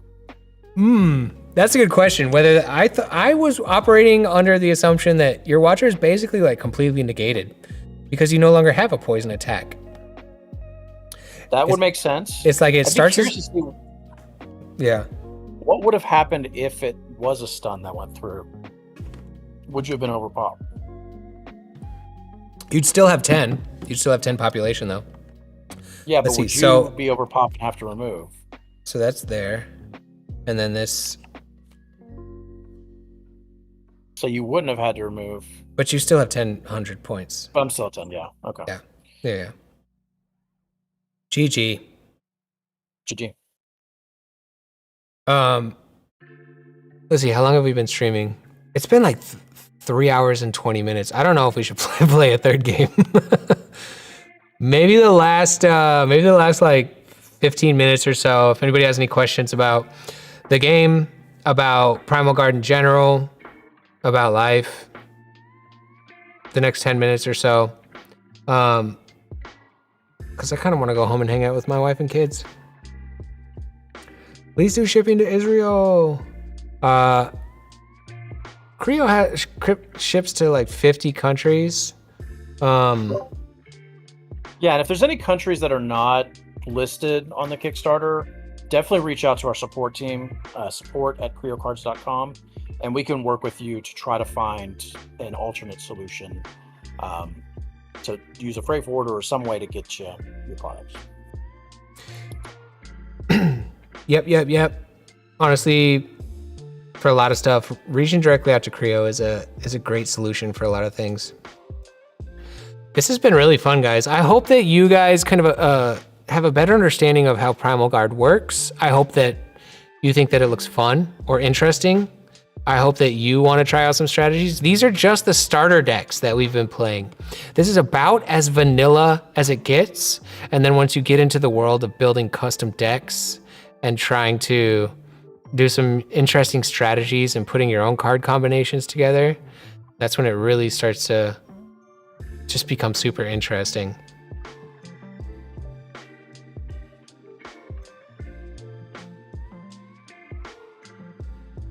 I'm stoked. It looks fantastic. Thanks for sharing the gameplay with us. Absolutely. Would you do that challenge where you, Chelsea, and the kids draw a shape and then you have to create designs based on that shape? That was me and Chelsea have done that video together. That was really fun. Not sure how much I want the kids to be a large part of my YouTube videos yet. They'll make like little random cameos in the background and stuff, but I don't know if I would want to make them a central focus of a video yet. To where they're not old enough to kind of make that decision on their own.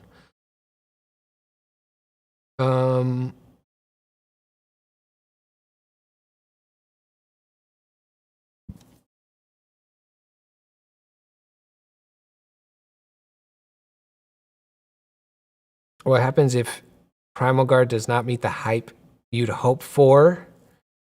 Will you still try and create a successful card game out of your own passion?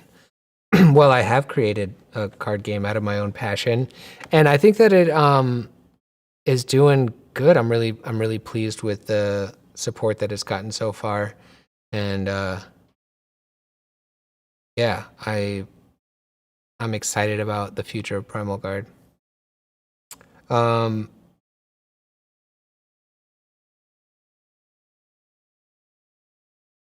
you recommend the first game I play be with the already done decks, or would you recommend getting booster packs into the deck first? I think you should play a couple of rounds with the starter packs because the team at Creo have put a decent amount of work into making sure that they're pretty balanced. So if you're playing against an opponent that also has the starter deck, you'll get a feel for like just the regular old balanced vanilla gameplay and start learning just the mechanics of the game. And some custom built decks could potentially be really strong against other decks or just weird. So it's probably better to just learn a few games on the starter decks and then start getting into the deck building. Vivid Kingdoms crossover deck. That would be pretty sweet. That would be pretty cool. Drag a starter deck down to the deck builder to show it off. Okay, so if we take all this and group it. Group it. Group it.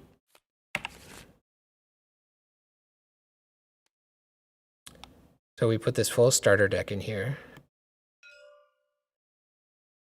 So what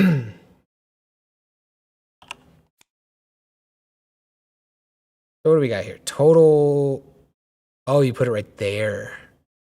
Is that how you do it? Oh, you got it. Okay. Nice. Thanks, Cloud.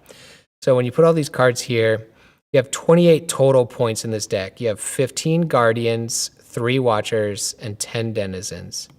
You have 10 common cards, 5 of them Guardians, 5 Watchers, 5 Denizens, 10 uncommon. That's the breakdown. 8 rare. That's the breakdown there. There's no mythics in a starter deck, and there's no legendary in a starter deck. So if you look over here, choose 28 cards with a mix of Guardians, Denizens, and Watchers. Be sure the total rarity value is less than or equal to 30 points. Starter decks are 26 points. Each instigator on the rarity symbol is 1 point. So when you are making your custom decks, if you need a little cheat code for what the cost is, an uncommon card has 1 instigator, so it costs 1 point to put into your deck. A rare card has 2 instigators, so it costs 2 points to put into your deck. That's kind of the little visual aid system that we developed so that people could quickly and easily tell their card rarity and the cost to put it into a custom deck. But even if you aren't planning on playing games against people digitally with Tabletop Simulator, it's still potentially something to get into just for this card builder right here. Like when you have the physical cards in your hand, you could take their digital representations, slap them into this grid, and quickly and easily calculate all of this information about the deck that you're building. This is incredibly useful, and huge shout out to Score for developing this. This is a new addition to the digital version of PrimalGarD, and it just makes deck building so easy. And you can just come down here, hover over a card, hit Control-C there, and then Control-V here, and you can kind of add duplicates of all these cards into the deck builder. Well, I hit Control-Z, and Control-Z does not undo it. Like, I guess it recenters your board or something. Oh, I guess it does undo, but it just does something weird to the board. She also said that's super helpful. Will this digital version be for sale, or how would that work? Well, currently, you purchase a copy of Tabletop Simulator off of Steam, and Tabletop Simulator is like a whole platform. There's like hundreds and hundreds of digital versions of board games and card games, and they have a huge library of stuff that you could play against your friends with online. So it's actually like just a fun and valuable game to have, period. And then the PrimalGarD build or extension that you kind of like put into Tabletop Simulator is free. At least it is right now. And we are definitely encouraging people to play it, especially with a motivation of play testing in mind and sharing your feedback, because we are still at a stage where moves can be changed, gameplay can be changed, balance can be changed. We're going to be probably making those tiny tweaks all the way up until we send the final version into manufacturing to make sure that, you know, the game isn't broken, to make sure that the game is fair and balanced.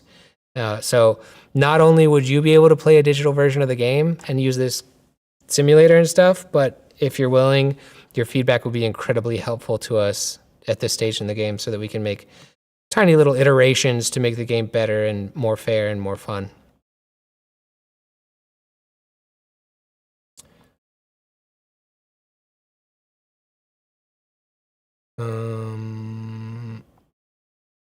Deck building score pad to tally your custom deck more easily in physical gameplay. So like little pieces of paper with a spreadsheet on it?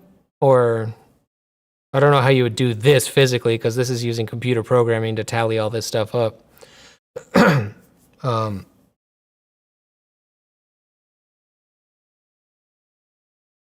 How about a format where you have more cards, i.e. you add cards that add up to 40 points and have different rules for duplicate decks? Yeah, we encourage and welcome house rules or agreements between you and your opponent to build your decks however you want. You can, as long as your opponent is cool with it, you can make your decks as strong as you want, but this is kind of the recommended settings for relatively balanced gameplay over here. If you had NFC cards, then you can make a board that like reads the chips. That's crazy. The price of PrimalGarд does not have NFC chips in mind. I don't know what kind of cost that would add to manufacturing the game and manufacturing these like digital play mats that tally up the cards. That would be sick, but that's probably something that we would have need to have implemented earlier into the development, because I would imagine that's not necessarily a cheap thing to add into the game. Yeah, Score is saying NFC cards are like very expensive. Yeah, so my music stopped. That's PrimalGard, y'all. I'm feeling just super excited about this game. Every game is different too. It's not like I have played many rounds of PrimalGard on Tabletop Simulator, and it seems like different scenarios happen in every single game that I've played. It's not like samey each time. That overtime thing in the last game was crazy. I didn't even know that situation could occur or how to resolve that. So I learned something on stream with you guys today about like how a tie game works, and we actually experienced it right after you guys were asking questions about it, which is a trip. But yeah, that was fun. And it also feels like every game, there's always an opportunity to come back. I've never played a game where I felt like I have no chance at winning. Like this is just, it's over. I've never felt that way. It's always been like, oh, I'm 1 or 2 steps away from turning this thing around. Yeah, the games that we played against each other today had actually a little bit less crazy back and forth than some of the other games I played. You did keep wiping my board at the beginning of this game. The only time I felt like where I had literally no opportunity to win was the last hand of this last game in overtime, where I'm like, well, I just don't have a card that can do anything about this and I'm screwed. But that was like overtime in a very unique situation. But yeah, I 100% agree with you that you don't get yourself into situations very often where you just feel hopeless.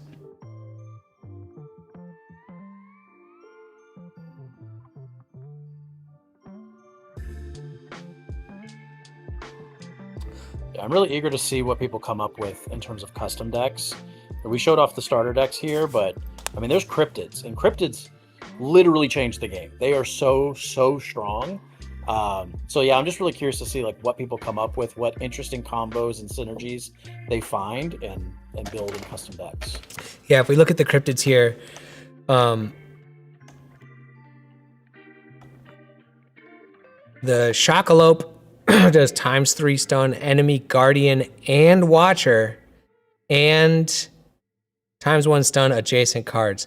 Now, if you're stunning a watcher, is there technically any cards that are adjacent to the watcher? Would those first 2 lanes be adjacent to the watcher, or is the watcher just its own little island?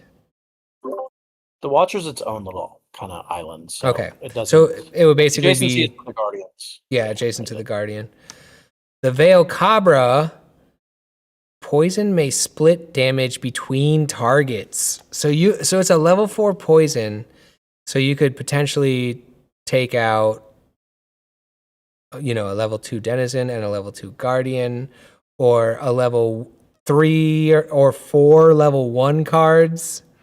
And then it has heal friendly card per successful attack. And there's nothing here that says you can't target a watcher. It doesn't even say like Poison Guardian or Poison Denizen. So you could take out a Watcher, a level 1 Denizen, 2 level 1 Guardians, and then for each of those, heal your cards. That's pretty crazy. We have the Siege-Ragar. All enemy Guardians are swept left or right, discarding... See, this one I don't get because... So essentially, it's like a tsunami wave that just crushes everything. So does it start... to one side? I know, but does it start from... I think you choose. You choose which way you want the wave to go. So, like, is there still cards on the board? No. But, like, let's say that these right here are my 5 Guardians. Would it go like this, then like this, then like this? Or do they all go right simultaneously? Like, how does that mechanically work? Yeah, I think the way we were thinking of this is it moves all the cards in whatever direction you choose. So let's say it's moving to the right. And then I believe, it's been a little while since we worked on this one, but I believe anything that is smaller gets basically crushed. So in this case, it doesn't. This one actually kind of works out perfectly where you don't really have too much happening. But like if you had 2, 1, 3, 1, 2, all the ones that are kind of in between get sandwiched and squished. And okay, so the Jelly Boom would go on top of the Air Jack. The Air Jack would go on top of the Samurai. The Samurai would go on top of the Caraclaw. The Caraclaw would go on top of the Gila in that scenario. Yeah, if they're smaller, they get removed. They're banished essentially. So yeah, in this particular scenario, it doesn't quite work out, but that's because these cards are sort of organized in such a way that it's smaller to larger. But you would probably that's kind of the thing is like when you're thinking about how you want to do the attack, you want to look at what the setup is. So in this case, I probably want to actually attack from right to left.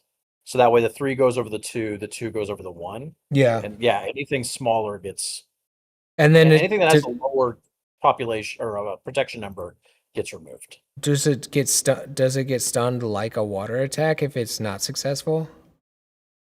I think so. It doesn't. It just says discarding lower level Guardians as higher level Guardians bump into them.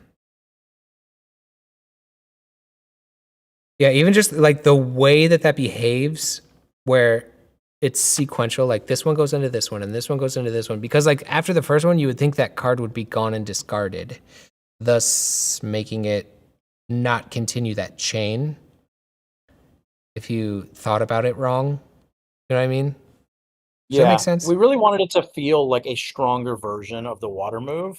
And like Score said, we've kind of gone back and forth about leaving the stun mechanic or not. That could be really, really strong. Yeah. The best way to sort of avoid having to deal with this is if all your cards are the same value. So if you had like all 2s, all 1s, all 3s, that doesn't always work out. I mean, you can't. It's probably not smart to play a game strategically just for one card. So you're probably going to be playing different cards depending on what you have. But yeah, there could be a scenario where you have all the same value out there, and that wouldn't really do much for you if you played that card. But again, that's kind of a rare scenario. So in most cases, it's going to be pretty devastating. Yeah. But in a lot of cases, it's not going to perfectly work out where you can get rid of 5 cards. Like it's usually, right. You know, you got a couple level 3s out there, you got a couple level 1s. Yeah, just the mechanics of that, I wasn't exactly sure how that worked. I also like how, you know, this is like a Serpentine Sea Dragon, and that move is kind of snake-like, where it's like this one goes into this one, and this one goes into this one, all in a line. And then for the Sky Cryptid Mothak, we have Wind Attack an enemy Guardian with +2 attack, and then Wind adjacent enemy Guardian. So it's basically a level 4 Wind Attack. That's funny. I don't understand why the Wind Attack doesn't just say a level 4 attack.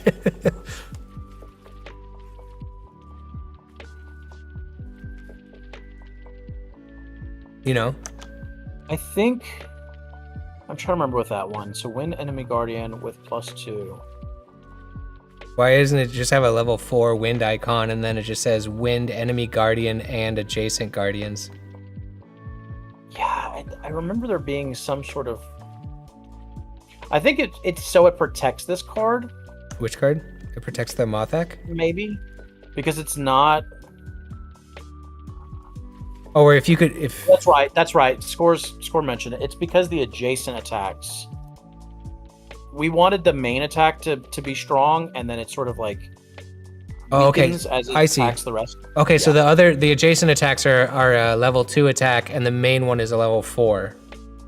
Right. So it's kind of similar to the Shockalop, where the first hit is really big, and then it sort of has cascading, but not quite as strong effects. I see. Yeah, that makes sense. I wasn't even thinking about it like that. Cool. All right, you guys can, Primal Guard is live on Kickstarter right now. PrimalGuard.com will take you to the Kickstarter page if anyone wants to check that out. Thank you so much to everyone who's backed the project so far.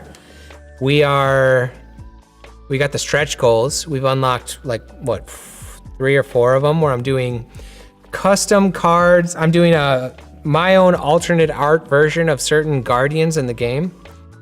We still got 2 more of those to reach. We'll see if we can get there by the end of the campaign.